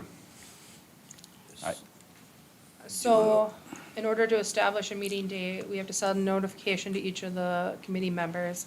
They have to, is it a oath? Take an oath of office with the county clerk prior to having a meeting. So I don't believe that can happen within a week. You can always do it the following Monday. Yeah. Sorry. We, all right. Just being I would recommend reasonably sometime in the middle of June or by the end of June would be absolutely. more It- realistic. Yeah, absolutely. Tracy tracks on what comes in, and as soon as we have everybody's, and she'll send out a reminder, so then we can schedule it with the county clerk, because then she's also part of the organization of the meeting, so. That, or I can give them the oaths at the meeting, prior to the meeting. Okay. That would work too. But- Change our usual procedure. Would that help to get it sooner then, if we had the oath at the meeting? Yes, as long as, yes, as long as everybody is available. I mean, I would have to reach out to the members, but So could we I can. potentially shoot for that for a week from today? See what we can do. Thank you. We have a motion on the floor. Will you amend it for that, or? Yes. Very good, sir. Will you, your second will reflect that? Very good. All those, Wait, additional discussion, sorry. Yes. Are we putting in the motion that they must meet within a week? I don't think it's a mandate, it's just a strong suggestion. We're just Well, trying- read the motion then, so I understand. I'm sorry, Nance. I didn't put it in there that, that it, I was going to watch the meeting and see what you guys said, because I missed what exactly was. Well, Commissioner Barron, can you, Yeah. does that mean they need to meet within 1 week from today? Is that, My suggestion is, or John, or whoever made the motion, I don't know. Commissioner Melner did. I said the following Monday, so whatever day that would be. Me, That's That'd be the difficult. 6th. The original motion was to accept the date changes, and then Commissioner Barron asked to make an addendum to that motion. Oh, for adding. it could be May 13th, because next Monday's May 6th.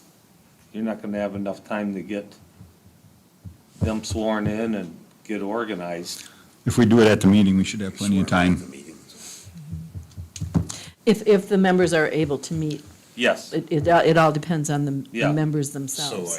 what I'm getting is strongly suggest, I don't think we can mandate. Yeah, well, that's what I'm worried about. Say 2 or 3 of them just can't make it by then, and you Then can we don't make have it a the week after. I'm just trying to figure out how it can be worded to the extent that there's a little bit of time for people to adjust their schedules. I think what we would do is just pass Commissioner Melner's motion, and then direct administration, if at all possible, put it together. So take that item out in a week or not, Mr. Commissioner Barron? well, I suggested that to the motion. I think Commissioner Molnar will have to modify his, You would have to modify your Let's make it motion to, realistic. okay. I'll make that motion and modify it to as soon as everybody is up online and be able to meet. So just direct administration to put it together as soon as possible. Correct. Without putting words in your mouth. Is that reflective of your second, Bob? Yes, ASAP. Bob? Yes. Okay, very good. All those in favor signify by saying aye. Aye. Aye. Opposed? Think good. Okay, very good. Under new business, the resignation of Jay Peppin, request for lump sum payout and to fill the corrections position. I'll make a motion to accept his resignation and pay out lump sum. Can we get him a letter of thanks for his service? All right. All those in favor signify by saying aye. Aye. Opposed? Very good. Item number 2 is our Pasco, Okay, and that's to post the position too, on that last one. okay. Yeah. So we can direct administration to post, all right, please let the motion also reflect, if there's no objection, the posting of the position. Well, let's do it official. All right, I would need you to amend your motion. Who have made the motion? Did you, John? Yes, Could you amend your motion to reflect the posting of the new position? correct. Okay, who seconded it? I did. Will- I will- support that. All right, very good. All those in favor signify by saying aye. Aye. Opposed, very good. R. Pasco to Assistant Building and Zoning Administrator position, request to fill the Deputy Treasurer Equalization and Building and Zoning Clerk position. I'll make the motion that we do that. All right, so we have. It's a big mouthful, but R. Pasco to I got to you. Assistant Building and Zoning Administrator position, and fill the Deputy Treasurer Equalization and Building and Zoning Clerk position. Do I have a second to that? I'll support. All right, so I have a motion by Commissioner Peterson, supported by Commissioner View. All those in favor signify by saying aye. Aye. Aye. Opposed, that would pass. Very good. I believe, ends the order of business. No, there's still one. Sorry, I got you. One more. Please forgive me. I saw my error. Item number 3 is the utility easement, sorry, Bob, for Fuller Park for UPCO. I was asked to accompany Steve Weary out to Fuller Park last week to meet with UPCO about a utility easement. They are planning on moving lines within the park and county property and putting them underground. In the process of doing that, and this is going to be a big plus for us, I think, they are planning on putting in an extra junction box. As you're going in the main road, as you're going into the park, on the right-hand side, there are 6 cabins. And at no cost to the county, they're going to put a junction box there, so if we ever decide to electrify those spots, it'll cut out a bunch of cost for us. They're going to go underground from US 2 into the park, along the edge of the road going in, and then they're going to cross under the river and go to the other side and put that underground where it comes across the river over top right now. And then they're going to the, would be the, I guess, the west property, where the picnic area is and the flowing well. And they're going to bury under that also, and then they're going to follow a utility easement that goes down to a house just outside of the county property. They're talking about doing this possibly after we close the parks down for the year. And we will have to get a hold of, I just found out that that's a county road going into the park, so we'll have to get a hold of the road commission and have them okay it as well as us. At this point in time, this is not an action item, this is just for information. And once we get, they will send in a surveyor to survey the property and mark out the easement. And at that time, the road commission and our board can take a look at it and say yes or no. But I think it's I think it's good for the county in several ways. One is, it'll take the chance that a tree might fall and take power out, plus the addition of the junction box will save us a huge amount of money if we ever go to electrify the cabins. Thank you, Bob. I have a comment. Mr. Barron. Thank you for that, Commissioner Peterson. This would be an excellent topic for our recreational. Absolutely, yeah. Parks and Recreational Board to have. Yep. It'd actually be it'd be a good road trip. No, that's what I was thinking, after we get the board set up, to go out and actually visit, and, you know, in time, not all together or all at once, I'd like to have the Parks and Rec Board visit all the parks in the forest.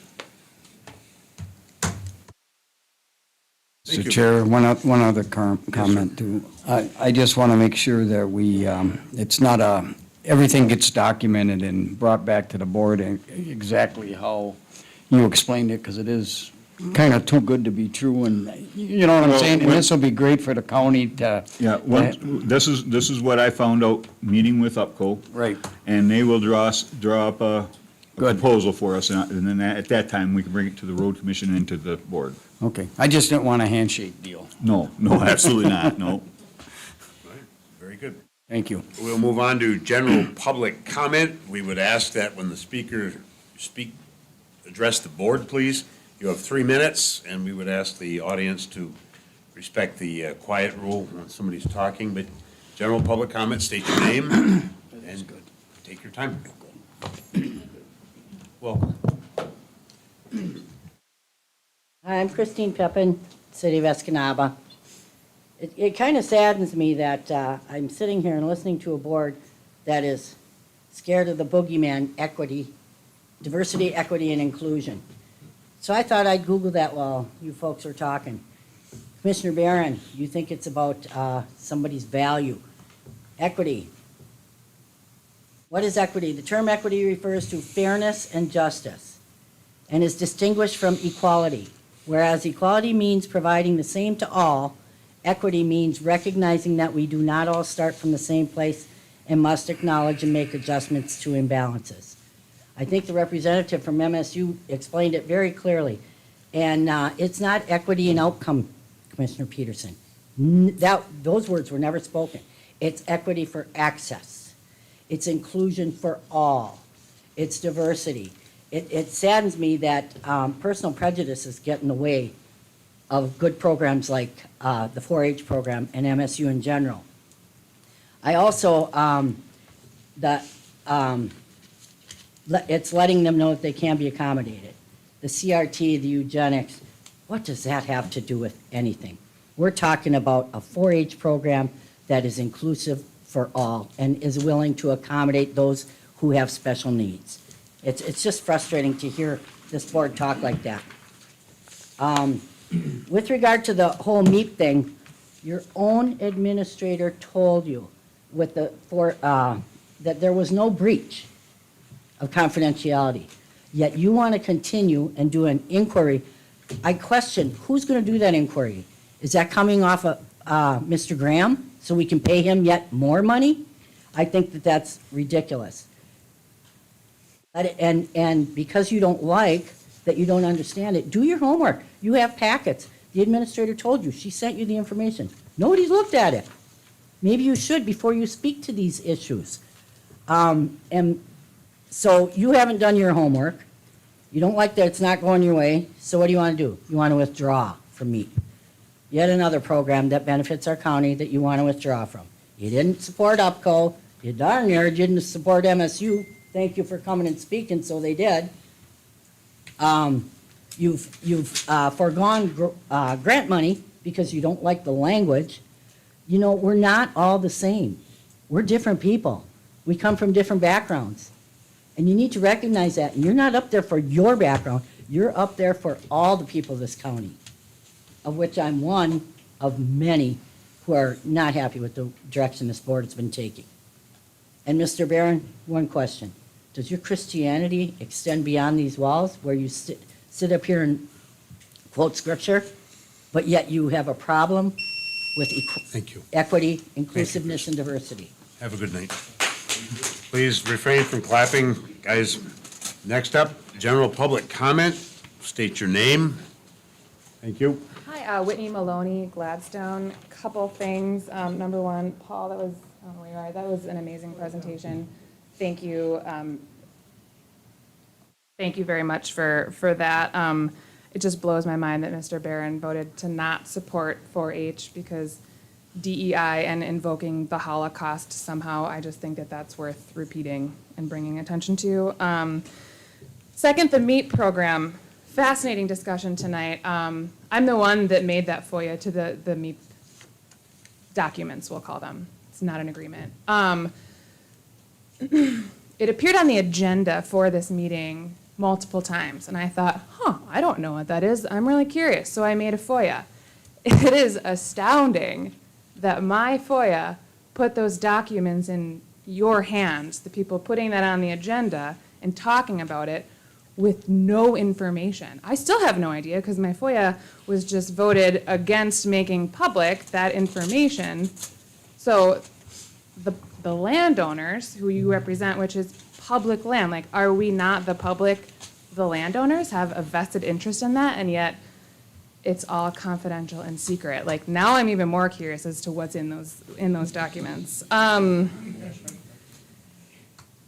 Lastly, Mr. Peterson, I've asked you many times about the bonuses paid from the Conservation District when you were the chair. My last public comment had a lot to do with that, and you simply said in your commissioner's remarks that it's in the minutes. It was approved. Well, I did what I do, and I FOIA'd those minutes, and I didn't find it. I went, starting in December, all the way back to the end of the fiscal year, which I learned through another FOIA is in September. And there's no mention of those bonuses. So I'd like the public to know and this commission to know that that's a lot of money that people are asking questions about, and nobody's answering the questions. And when I get a response of, it was approved in the minutes, and they're not in the minutes, it makes me all that much more curious. Like, I hope that there's an answer. I wanted to find, oh yeah, okay, there's these bonuses, they were approved, cool. But that's not what happened, and now I'm more interested. And it just seems like this veil of secrecy over this commission is frustrating and very suspicious. So just, all I ask is that you start answering my questions. Thank you. Thank you. General public comment, please. State your name. Take 3 minutes. Everybody knows who I am. I'm human, and I made a mistake. I came up at the wrong time. But one thing for certain, we should always be willing to look deeper and ask questions and keep asking until we get solid answers. As a leader of your family, place of business, or in your community, you must be fair, just, and not just be held to, but hold yourself to a higher standard of accountability. Never in human history have we been more connected and disconnected at the same time. We have lost the ability to communicate with others far too often. There was a time when strangers could come together, sit at a table, have a conversation, exchange views and information, an opportunity to grow as a person through shared experiences and dialogue. In the 60s, the KGB did some psychological experiments. They learned that if you bombard human subjects with false messages nonstop for 2 months or even less at times, most of the subjects were completely brainwashed to believe the false message, to the point of that no amount of clear information they were shown could change their minds. Lies are alive and well within our communities, our county, and in our government from local to federal. Alexander, and I'll probably slaughter his last name, Solzhenitsyn, once said, "We know they are lying, they know they are lying, they know we know they are lying, and we know they know we know they are lying." This wise man also said, "The simple step of a courageous individual is to not take part in the lie." So I choose to take part in truth. And another wise man once said, "I am the way, the truth, and the life. No one comes to the Father except through me," Jesus of Nazareth. I'm looking forward to meeting with, hearing from, listening to, not only to those in my district, but also with anyone wanting to sit and discuss the forward-moving motion Delta County needs to hear for the people of Delta County and for the betterment of our communities. I am here, I am listening, and I care. I care about my community, I care about our communities, and I care about the future. You, the people, we, the people, deserve a strong voice that serves the people. My name is Sandra Skiba, and I am running to serve as Delta County Commissioner for District 1. Thank you. Thank you. General public comment, please. State your name. Take 3 minutes.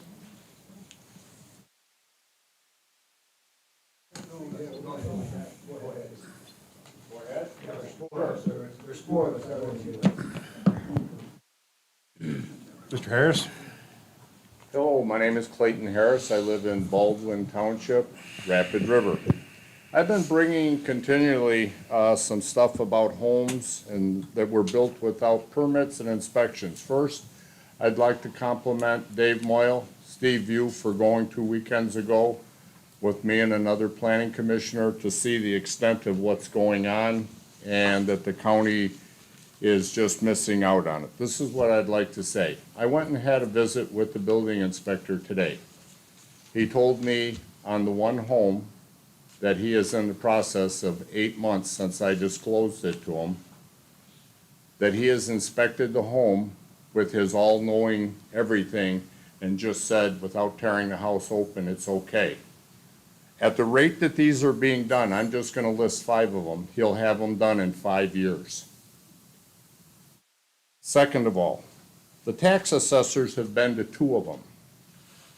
And the tree house, I'll refer to, they've assessed its taxable value at $75,500. If they had paid taxes on this, the county would have seen, now this is not taxes, this is the taxable amount, $377,500. The home across the street, they assessed it.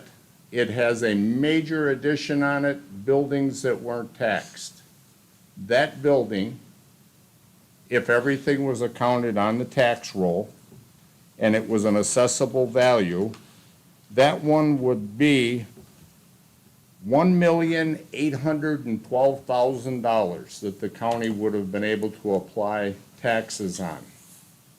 So far, what I've got from the building inspector, now remember, on both of these, then there's also building fees if they had done it to the code. But if the building inspector is not willing to look into this and inspect it, like my home, everybody else's home, I want to say this to you. I want to have a meeting somehow created, because just on the inspection on the one home as a 45-year builder, I can tell you a dozen things that have been overlooked and just nobody else would have got away with this. So I please ask you, get together and do something. Also, John Melner is part of my district out there, and he has invited me and the township supervisor to try to get together and do a drive around and see what's going on, but that's not the thing. These people brought this on themselves by not following the codes.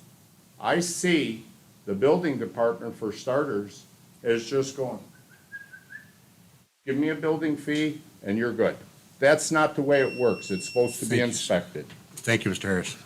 Appreciate your time.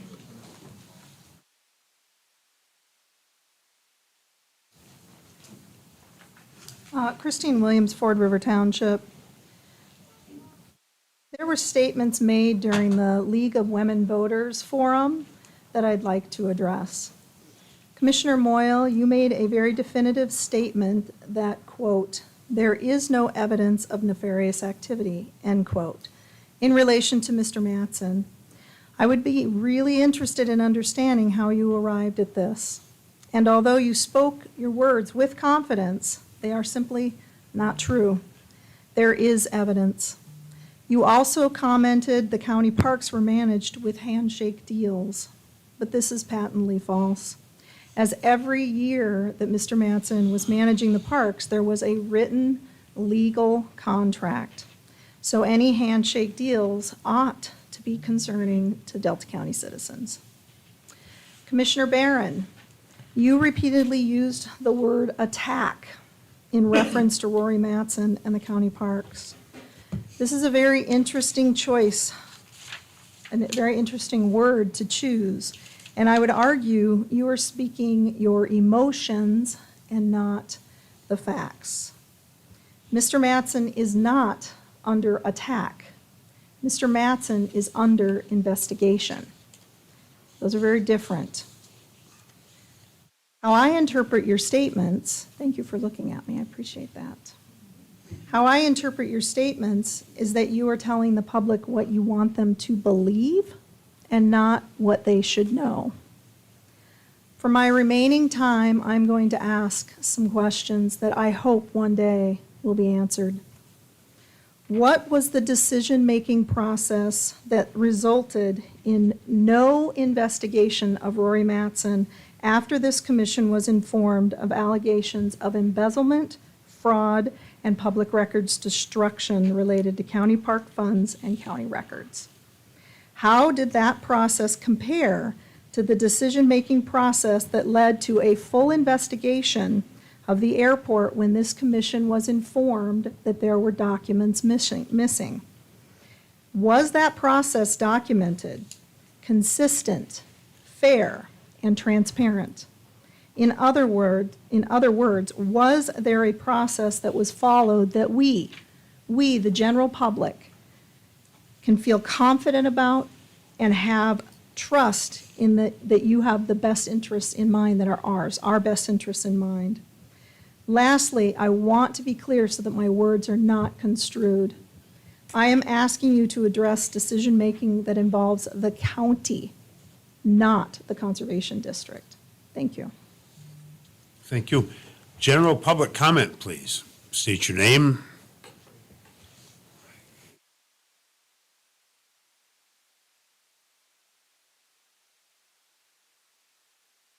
Good evening. My name is Stephanie Carpenter, and I reside in the city of Escanaba. I'm a mom, I'm a grandmother, I work full-time. I'm a member of the UMGOA Gun Owners Association.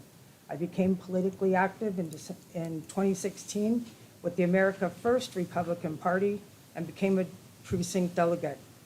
I stand before you today not only as a concerned citizen of Delta County, but also as a concerned citizen of the United States of America.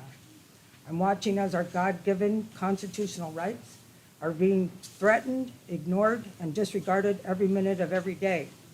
We are a constitutional republic based on a form of government in which representatives are elected by the people, for the people, and of the people. And this is versus a democracy, which is a system of government based on the rule of the majority.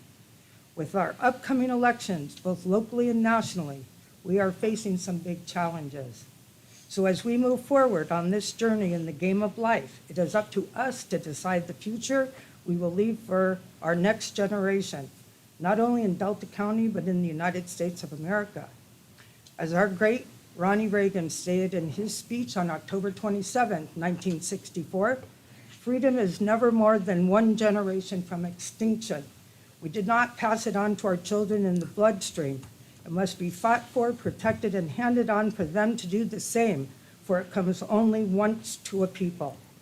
Those in the world history who have known freedom and lost it have never known it again.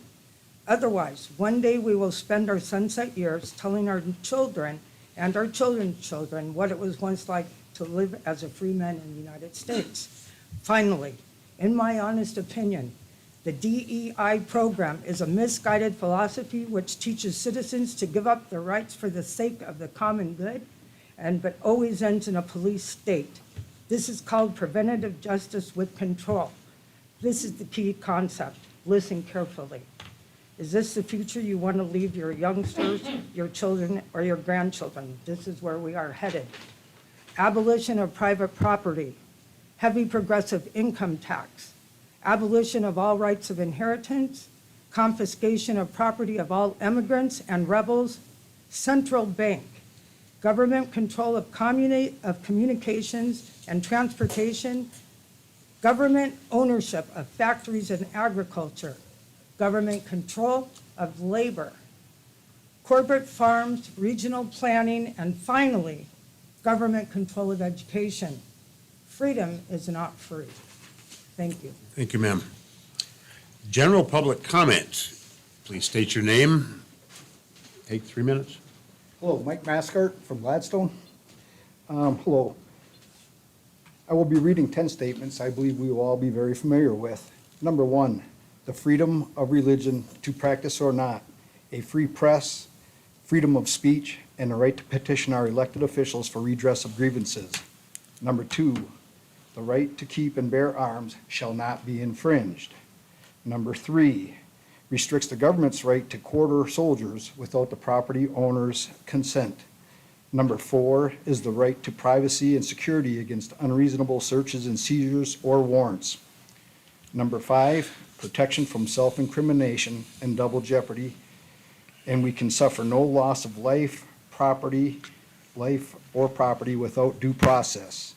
Number 6, a right to a speedy and public trial with an impartial jury, with the right to confront the compulsory witnesses and have the assistance of counsel. Number 7, a right to a trial by jury according to the rules of common law, which has the Ten Commandments as its foundation. Number 8, a prohibition of excessive bails, fines, punishments, or imprisonments. Number 9, any and all rights not mentioned above belong to we the people. Number 10, any undelegated powers belong with we the people unless given to them by the state.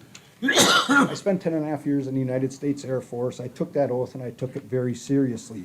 I come to you today deeply saddened because instead of thinking of ourselves as American citizens, we are all chopped up into LGBTQ, DIA, all this stuff. I contend that if you have enough diversity, inclusion, and equity, you're going to have a lot more death. So I wish you'd consider that. Thank you very much. Thank you, sir. General public comment, please state your name, and you have 3 minutes. Oh, my name is Jim Stock. I'm from Gladstone. My pronouns are gun-toting, Bible-believing patriot. I'm going to read some rules you should live by. Number 1, thou shalt not have no other gods before me. 2, thou shalt not make unto thee any graven image. 3, thou shalt not take the name of the Lord thy God in vain. 4, remember the Sabbath, keep it holy. 5, honor thy father and mother. 6, thou shalt not murder. 7, thou shalt not commit adultery. 8, thou shalt not steal. 9, thou shalt not bear false witness. And 10, thou shalt not covet. Critical race theory is another term for color revolution theory. It's propaganda. Its purpose is to get us to fight each other so that they can easily take control of us. Hitler used this tactic to brainwash a whole generation of people, and we know of the genocide that took place there. Socialism, Marxism, and communism all have the same outcome. Do you want our children to witness this? I don't have time to read this, but you can read in the New Testament, Romans chapter 1, verses 18 to 32. That is one of the most root causes of this. The coming months are going to be very important for our future. And remember, we are one nation under God. Thank you, sir. General public comment, please. State your name and take 3 minutes. Ron Conroy, Wells Township. Well, to pull all these three together, the first one was the Communist Manifesto. The second one was the Bill of Rights. The third was the Ten Commandments, the law of God. Directly over the Chief Justice's seat and the main chamber of the Supreme Court is a tablet representing the Ten Commandments. When the House Speaker looks up, he looks up into the face of Moses, the lawgiver. Our forefathers believed so strongly in the Ten Commandments that all trials exceeding $20 in controversy were to be tried according to the laws of common law. Article 7, the Bill of Rights. God's law, the Ten Commandments, are the foundation of common law. Our forefathers wanted America to be a place of wholeness. Wholeness is defined as salvation.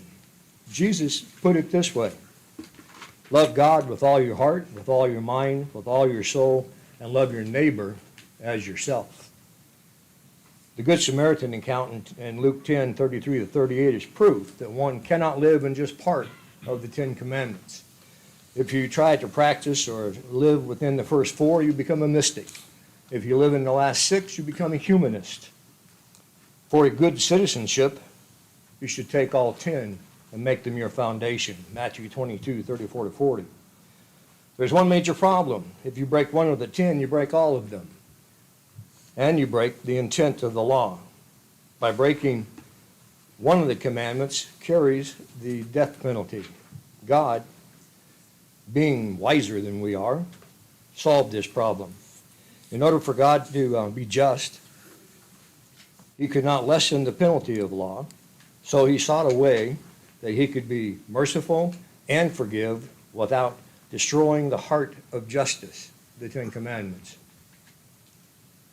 As any parent knows, justice is the most difficult thing to administer. God's solution was the cross and the resurrection of Christ. Romans 3:23, Romans 10:9 and 10, and John 3:16. Question is, what is your foundation? The Bill of Rights and the Ten Commandments are the foundation of law. Which do you choose? Number one, the Communist Manifesto and DEI and all the other programs that go along with that? Or do you choose number two, the Bill of Rights and the Ten Commandments? Recall will tell. Choose wisely. Thank you, sir. Thank you. General public comment, please. State your name and take 3 minutes. The name is Kay Rollins. I live in Wells Township. I'd like to know how you can be Bible-toting or you can profess that you are Christian and still be against DEI. Didn't someone once say, love your neighbor as yourself? Your neighbor is all humans. So you're supposed to love everyone and not put other people down. Get along. Just get along. Thank you, Kay. General public comment, please. You have 3 minutes. State your name.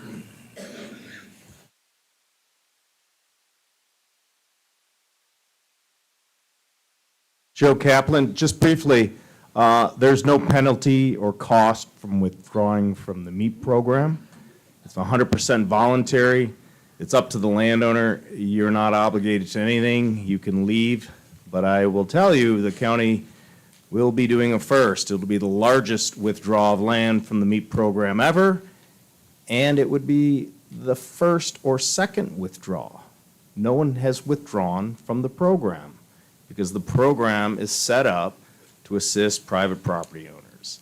So if you were to withdraw from the MEAP program, you would be setting a new standard for yourselves. Thank you. Thank you, sir. General public comment, please state your name, take 3 minutes.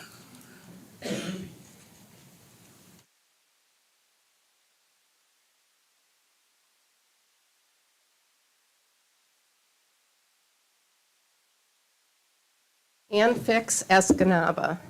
I think Mr. Barron owes Margaret Sander an apology. She was one of the first women in our forefront to provide birth control for women and Planned Parenthood. Thank you. Thank you, ma'am. General public comment, please state your name, take 3 minutes. Sandy Sylvie, Ford River. I just have a couple of things. I wanted to address Mr. Peterson.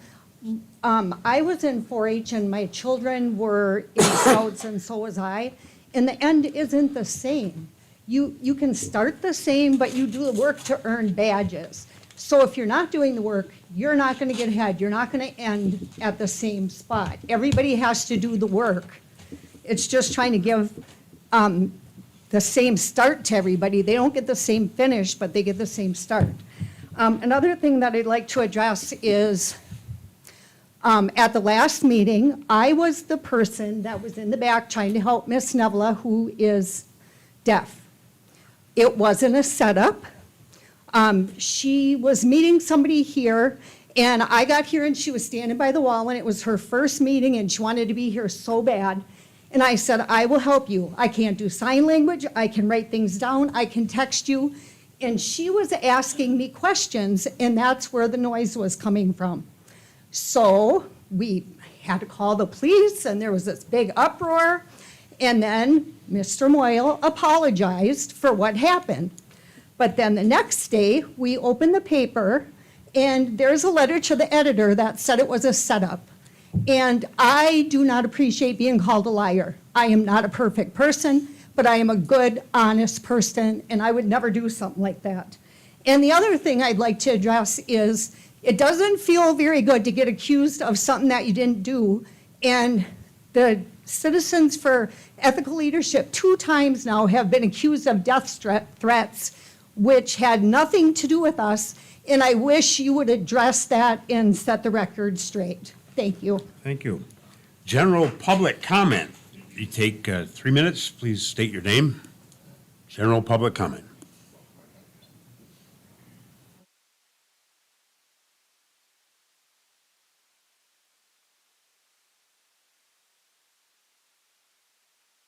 Brady Irving, Wells Township.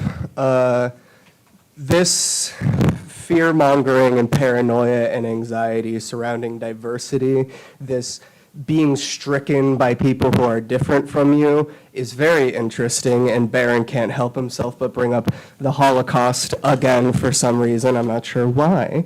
And so I, once again, am forced to educate him.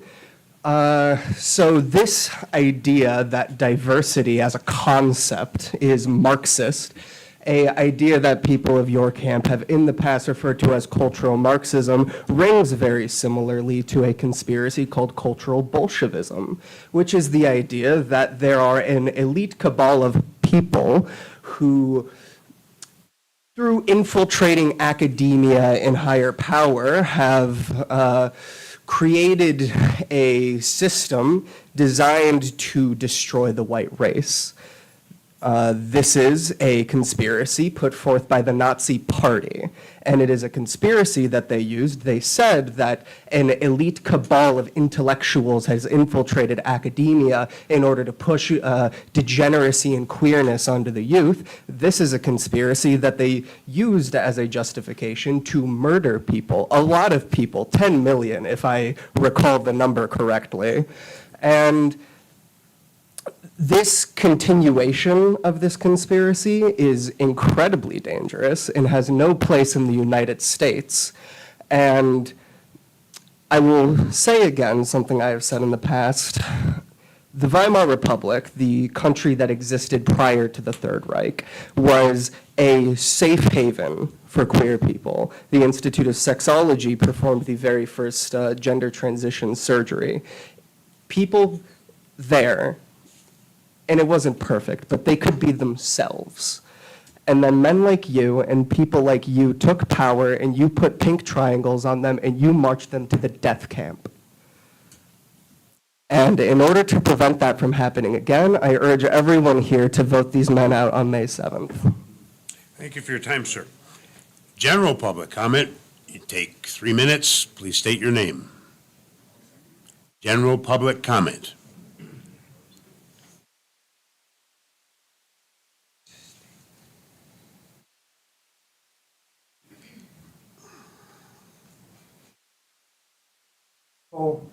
Mike Zagorski, Escanaba, also Conservation District Treasurer, and also a former 4-H leader. I just wanted to point out that, and it's basically on 4-H, that Delta County has had years past won every shooting competition in the state of Michigan. And that's 4-H. What you guys should be supporting. Thank you. Thank you, Mr. Sikorsky. All right, general public comment. General public comment.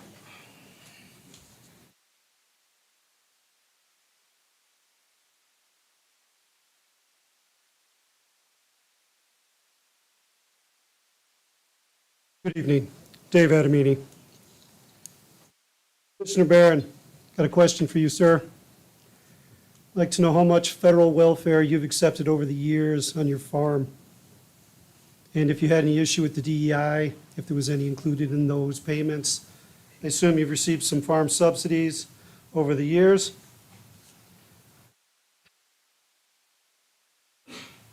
We had some gentlemen come up and talk about DEI. And he had to look at the paper to see what DEI stood for. So that leads me to believe that he may not know that much about it if he doesn't know what the acronym even stands for. There seems to be a lot of issues, and I don't think that some of the commissioners fully understand these programs. You're okay to disagree with them. We've had somebody come up talk about the 10 Commandments and stuff. I'd like to know what any of that has to do with the power of the county board. I thought that was a requirement for speaking, had to be something that the county could address. Talked about the Ten Commandments, following them, talked about the Bill of Rights, how they go hand in hand. Well, you guys are big on the Second Amendment, as I am. As a military veteran, as a retired police officer, I'm all about the Second Amendment, but I'm about the First, the Third, the Fourth, the Fifth, all of them. Just like the religion we heard, you can't have one amendment without the others. Commissioners, you have infringed upon our First Amendment rights. We're not even allowed to clap when somebody has the guts to get up here and say something we'd all like to say. And again, it's not personal. We just disagree with what you're doing as commissioners. But you have touted the Second Amendment. So important. Yes, they're all important. You can't have one without the other. Everybody's making that case. So to say that, hey, we can't even clap when somebody has the guts to get up here and say something or they agree with, I think is BS. And I've never been more ashamed than I am today, and I could say that about pretty much every meeting I've been to. Mr. Peterson, you didn't like being accused of asking for the map with no proof or no evidence. Do you think Mr. Kaplan liked being accused of a breach of confidentiality when there wasn't one? But then that wouldn't fit Mr. Barron's narrative, would it, sir? You know, at least do me the respect of looking up when I address you. But, thank you. You know, we get up here every week. Again, I don't care what you gentlemen do on your own time. That's fine. But when you get out there in the public, you represent the people in this county, including myself, my family, and everyone sitting out here and everyone who doesn't have the time or the effort to get in here. So as commissioners, wish you would think about that and act accordingly. Yeah, I could say a lot more stuff, but let's just say this. At the end of the day, we're all still neighbors, friends, family, so try to be a little kinder to each other. Try to act professional. We elected you guys to conduct the business of the people, not carry out any vendettas or any BS like that. So everybody stay safe out there. Thank you, Mr. Ademi. All right, very good. General public comment. General public comment. General public comment? Yep, Seema, very good.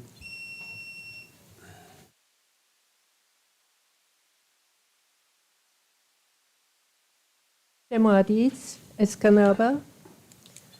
First, I would like to thank Conroy family for being here instead of peacefully celebrating their 52nd anniversary and coming here and giving another lesson to us that we need. We need to educate ourselves.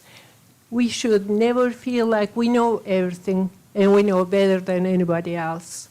Please, be friendly, be in peace with each other. And sometimes I think about the meetings that everybody is saying something, hurting somebody else, kind of careless talk. And I'm thinking, if I fall on a street and almost dying, I believe all of you could be helping me or each other. We are actually a good community. We are good people here, just being too much emotional, I think. And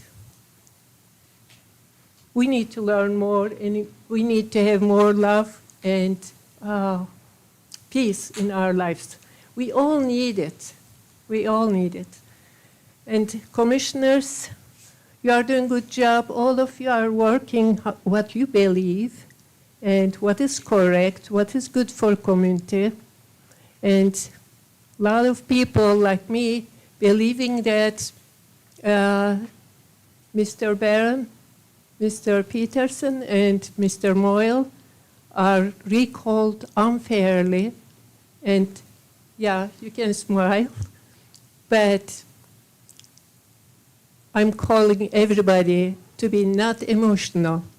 Just see what is the truth, why they were recalled, and read more, and watch the videos, and see how they are working.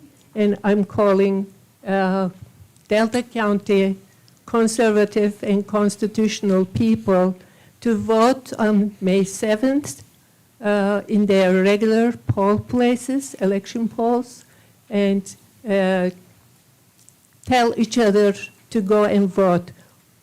Doesn't matter what is your choice or you want to vote for, but everybody should get up and go to the polls. This is our responsibility and job. We have to do that. Thank you. Thank you. General public comment, you have 3 minutes. General public comment.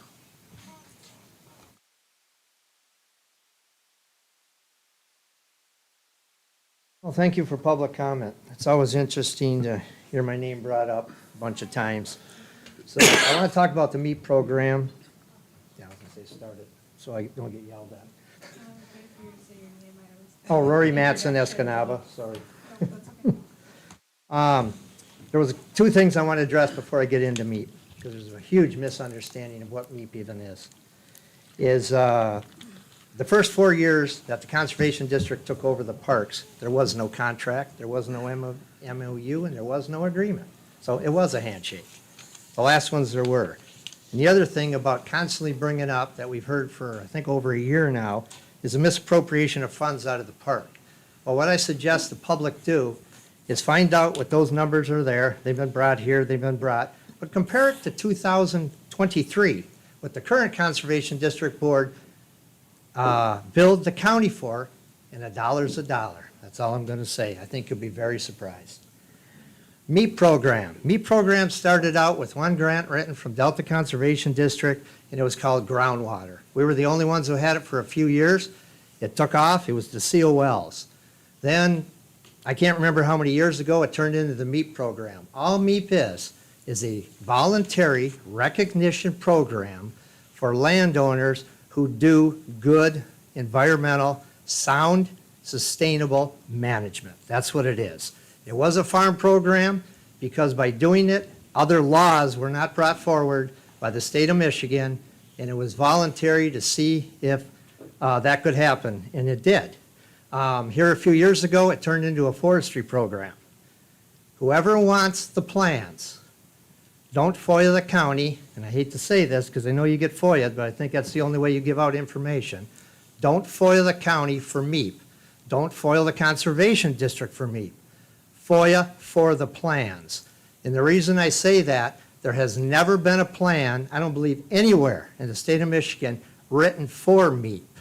MEAP uses the plans that were written before. I wrote that plan 6, 7 years ago for the county on the parks, should be FOIAble, was brought to this board, not current board members, but the ones on then, and the county has those plans. The only thing I see that happened here under the MEAP program is no one in the Conservation District, board members, employees, or anything, can come and tell a landowner they can't change things, they can't do things, because it's their plan. So the plan probably is presented here, but it's probably the people's plan. Every single park and the county forest has one of those. So they're open, just don't do it through me. So, just in closing, that should not have been done. Say that that project at Fuller Park could not go on, because it could go on. Thank you very much. Thank you, sir. General public comment. General public comment.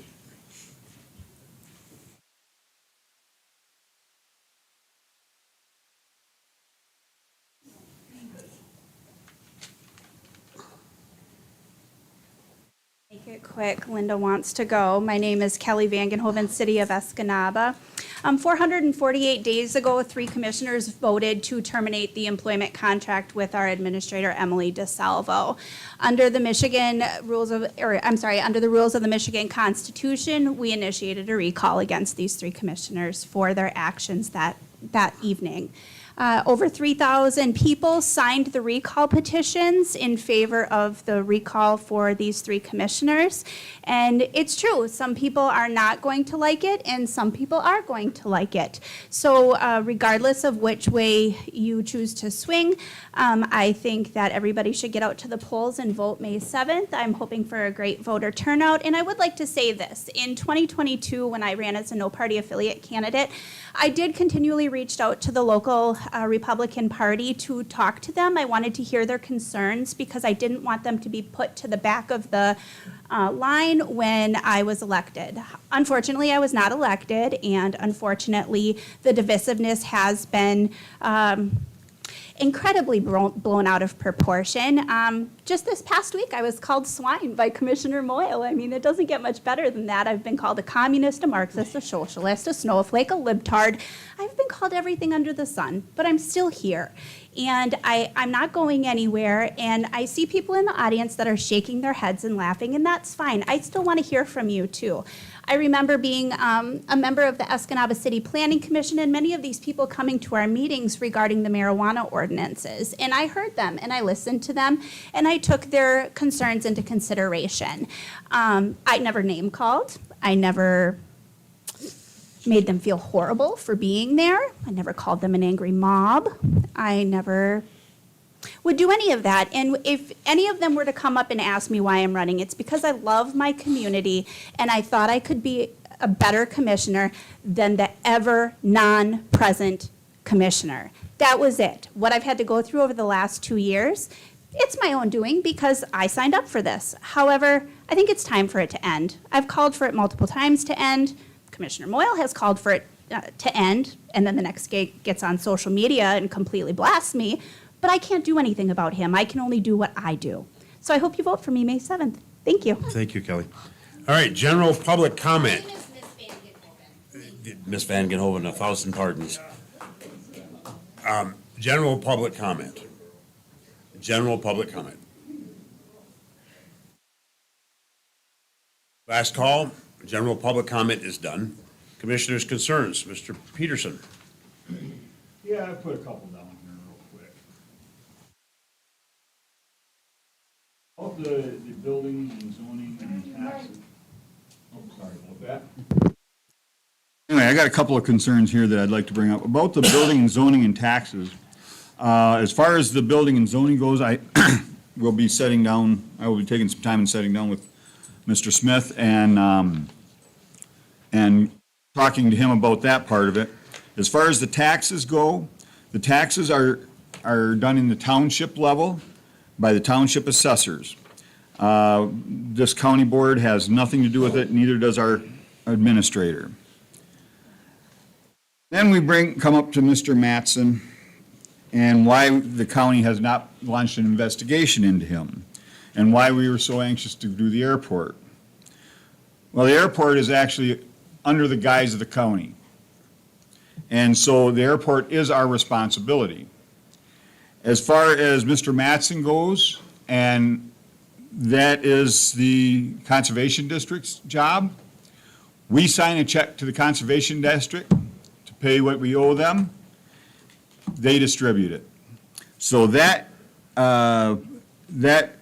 investigation is the job of the Conservation District, which I'm pretty sure they are already into it, because I've been questioned myself.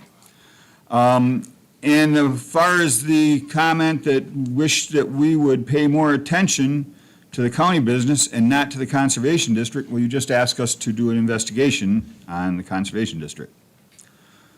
We had the speaker come in for the DEI, at least this was my game plan, was because I not only wanted him to describe to me what was going on, but I wanted him to describe to the public what was going on, so that everybody came out on the same page.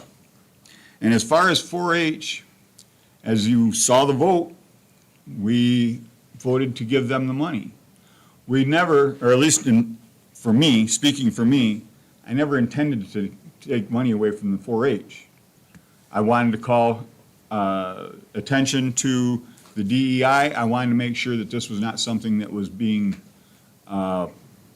pushed on their children. As I've said in the Women's Forum, League of Women Voters Forum, I don't believe that the country as a whole is racist, bigoted, any of those other negative terms. I think for the most part, this county and this country are fair-minded people, and I won't deny that there are instances of people that are bigoted, instances of people that are racist.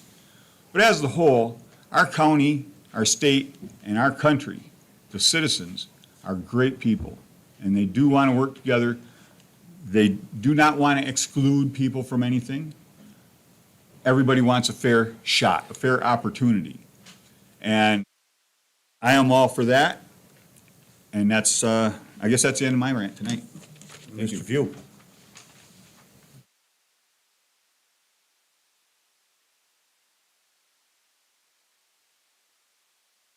I have a couple of comments, as always. First, thank the crowd educating me again, refreshing my memory. I loved a lot of it. It supports a lot of my beliefs. I'm willing to work with anyone. We got a cohesive board here. Feel confident we're gaining ground. But on that note, I attended a National Rail Commission meeting, first one they had in a while. It was on Friday, November 19th. I talked to a bunch of gentlemen there. They were looking at us getting a conversation about a rail network up in the UP to do a lot of the recycling. They even talked about bringing recycling from Wisconsin up here because they have a new system that breaks down the carbon-based material. I know a little about it, but I did email all the commissioners on what I was learning at that meeting, hoping that we could get some conversation started at a small level. Right now, he will be talking and giving a presentation at the Commissioners Conference in May, next month in May, at the Island Casino. He wants to change, like he's told me, perception through education. He feels, he's working with Ontonagon County right now, Commissioner Ron Storr. Their landfill is just about to capacity. He said this process that they're talking about could eliminate the needs for landfill. That's all I can say about it. I'm just hoping that everybody, we get a couple of stakeholders in the county that are interested to at least listen and pursue that. Last Wednesday, just for everyone, the Kohler backup generator was brought in and set up. It was installed for our service center in the jail. I talked to Corey about it. I was hoping to be there for the startup, but he told me that it ran perfect. They tested it for 2 hours, a load test. He said it's a lot quieter than the old one, purrs like a tiger. That's pretty neat. And I just want to say for his crew, we are truly blessed that for his crew and the housekeeping, for the abilities they have to do all these different things in the county is amazing what they do. And they do it behind the scenes. Nobody even knows. I just want to, I told them on behalf of the commission, and I hope the workers and the public, when they see them out there, to thank them. We do appreciate what they do. You know, just let them know, because they do everything. I want to quickly mention, we have an opioid task force committee meeting coming up on May 3rd, 10 o'clock, right here. It's our second meeting.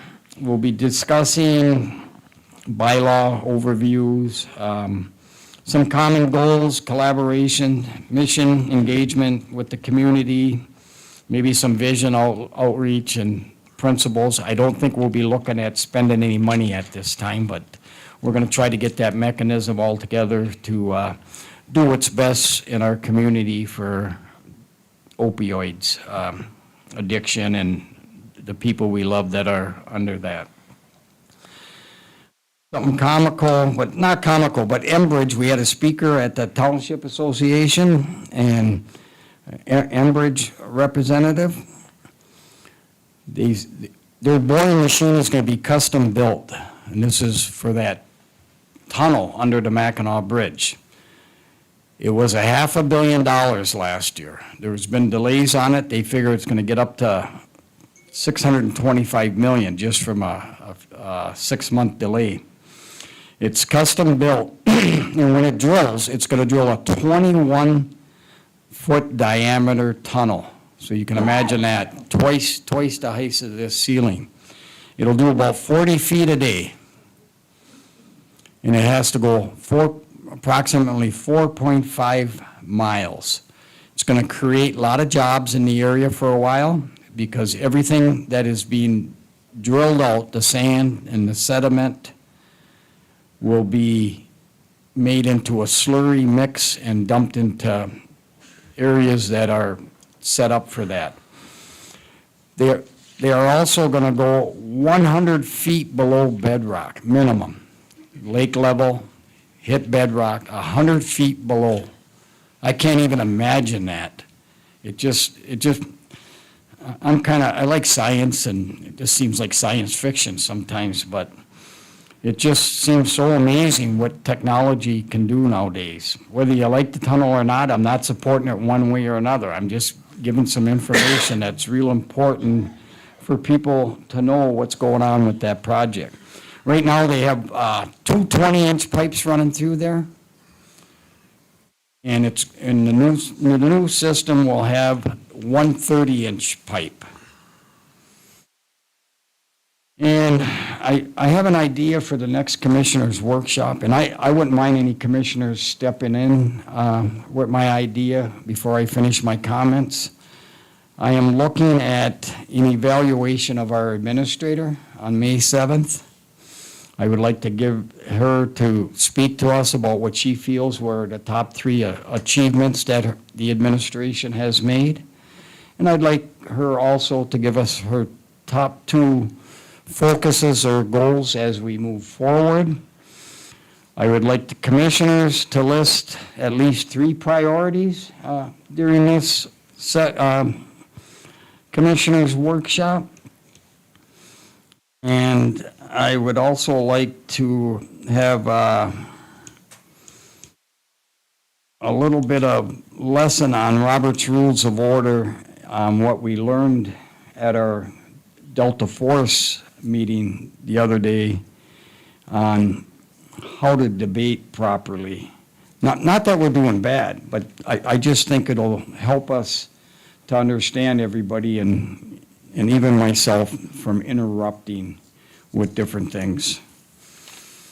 Lastly, the Michigan State University extension programs, they're huge.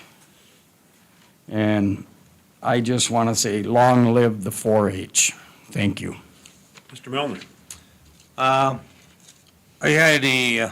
sat on the Community Action Board, and we had our 2022-2023 annual report.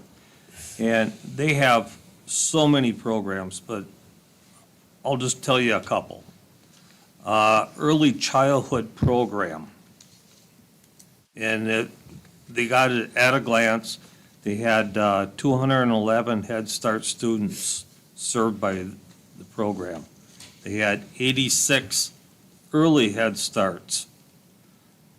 They had 198 start families served by this program. 97 early Head Start families served by this another program. They had funding of $4.3 million from federal government.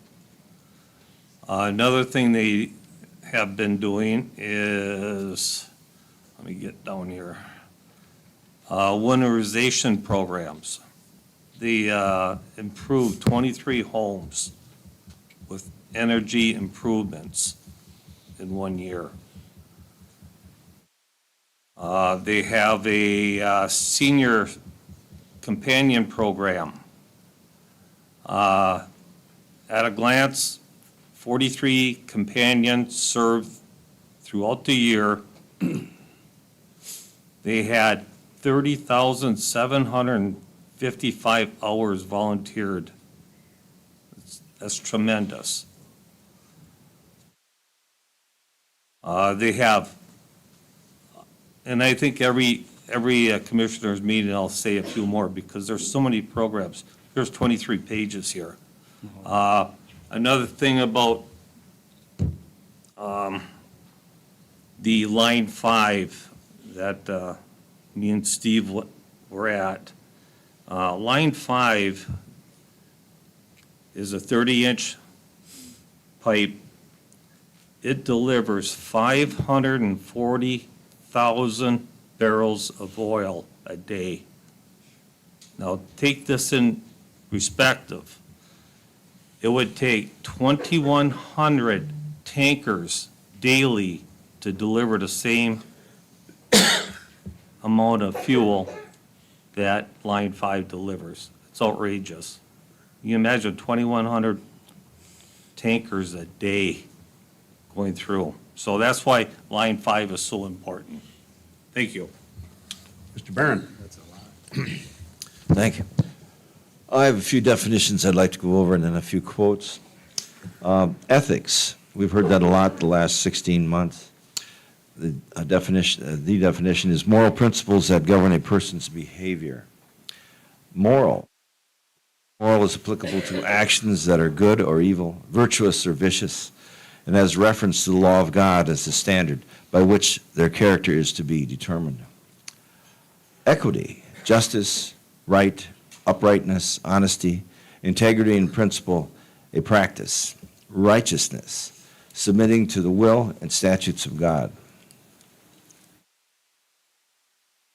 And I have a few quotes here. True wisdom comes to each of us when we realize how little we understand about life, ourselves, and the world around us. Socrates. The right question is usually more important than the right answer. Plato. Beware of false knowledge. It is more dangerous than ignorance. George Bernard Shaw. Little progress can be made by merely attempting to little progress can be made by merely attempting to repress what is evil. Our great hope lies in developing what is good. President Calvin Coolidge. Thank you. Nancy. Nothing for me. Ashley.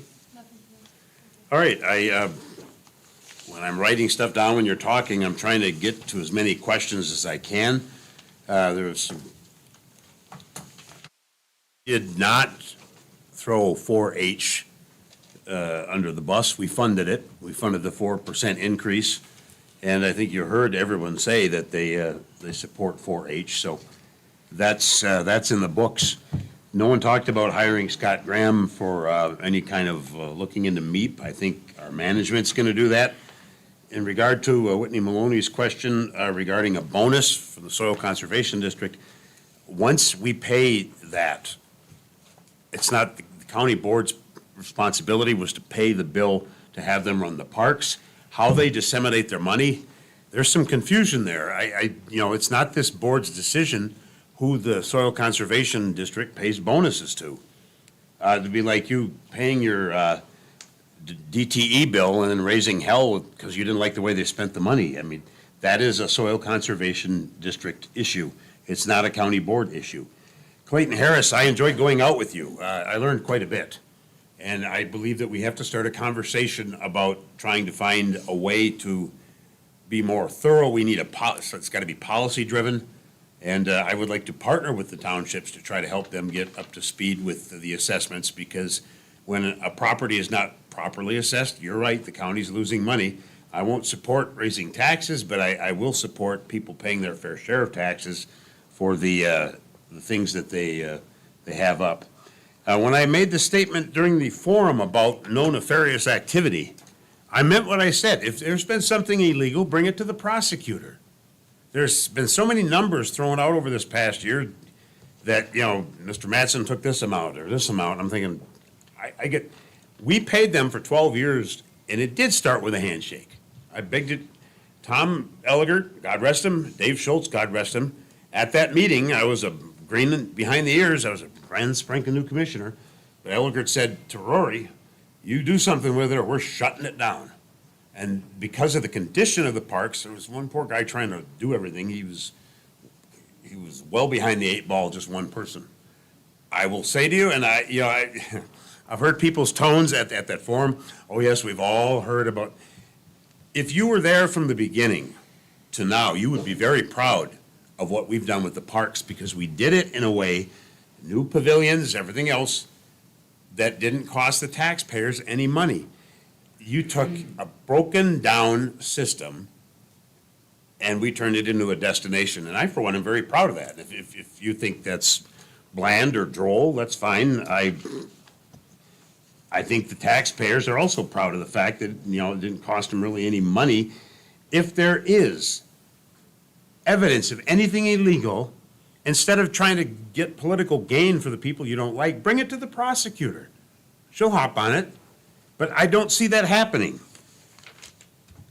Why hasn't Rory been investigated compared to the airport? Well, the airport was federal compliance. I don't think Rory had anything to do with federal compliance. And he brought everything that I know of to the board, and it was decided in the light of day. But again, if you have evidence to the contrary that would violate the sunshine laws, bring it to the prosecutor. In reference to the woman who auditorily impaired, I didn't have a problem with people once I realized what was going on, but there were other people chiming in and hollering things from the audience, and I have witnesses to that. So we can agree to disagree on that. I will always give respect to someone with a disability, but I didn't know what was going on, and the people shouting in, saying different things, agitating the situation. That's why I wanted the police called. It wasn't the talk, the murmuring. It was when people start directly challenging the order of things. And I'm sorry that we had to have a policy crafted to eject people from the room. It happened twice. That doesn't make me heavy-handed. I am charged by our rules and procedures to run a meeting where the work of the people can get done. And I will submit to you, things got so chaotic in the past that we were in danger of not getting our work done. So we had to have a policy crafted to have adults show respect for decorum. I'm sure if you were sitting up here, you probably would end up doing the same thing, or you will enjoy the use of that policy if the shoe's on the other foot. In terms of clapping, the reason why we don't allow clapping is because it's going to turn into, this is a meeting of the commission, the 5 elected people that do the work of the people. Whether you like us or not, or whether you think we're affecting our own agendas, we are representing the elected, the people that elected us. So if it becomes a clapping for political reasons, it's going to turn into a crap show very quickly. You can clap when people retire, you can clap when people get an award, but you don't clap for political speech. Just try doing that at the state assembly, at the state house. You'd be put in jail in Lansing. So it's not an issue of wanting to repress somebody's issue of wanting to be proud of what they said. You can show pride toward what somebody said, and you can still be in decorum. I'm sorry, but the work of the people are going to get done. Seema, if everyone was like you, I don't think we'd need political parties. We'd all get along famously. So last one, divisiveness.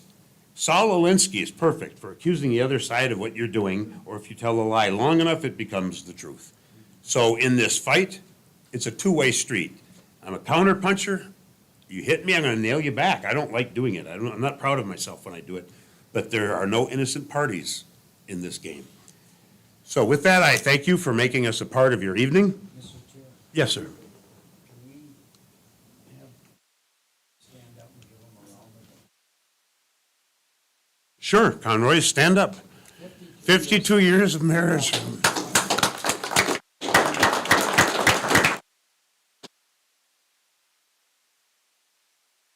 They tell me that's a long time to pick up anybody's underwear. Congratulations, good call, Steve, thank you. Mr. and Mrs. Conroy. Okay, so with that, we have a meeting set up on the 7th of May, 2024, 5 o'clock at the Service Center. It'll be 1 week from tomorrow. Additionally, we have 5/21/24 at 5:15 at the Service Center. There are no 30-day appointments. I would entertain a motion to leave. Move, all in favor, leave.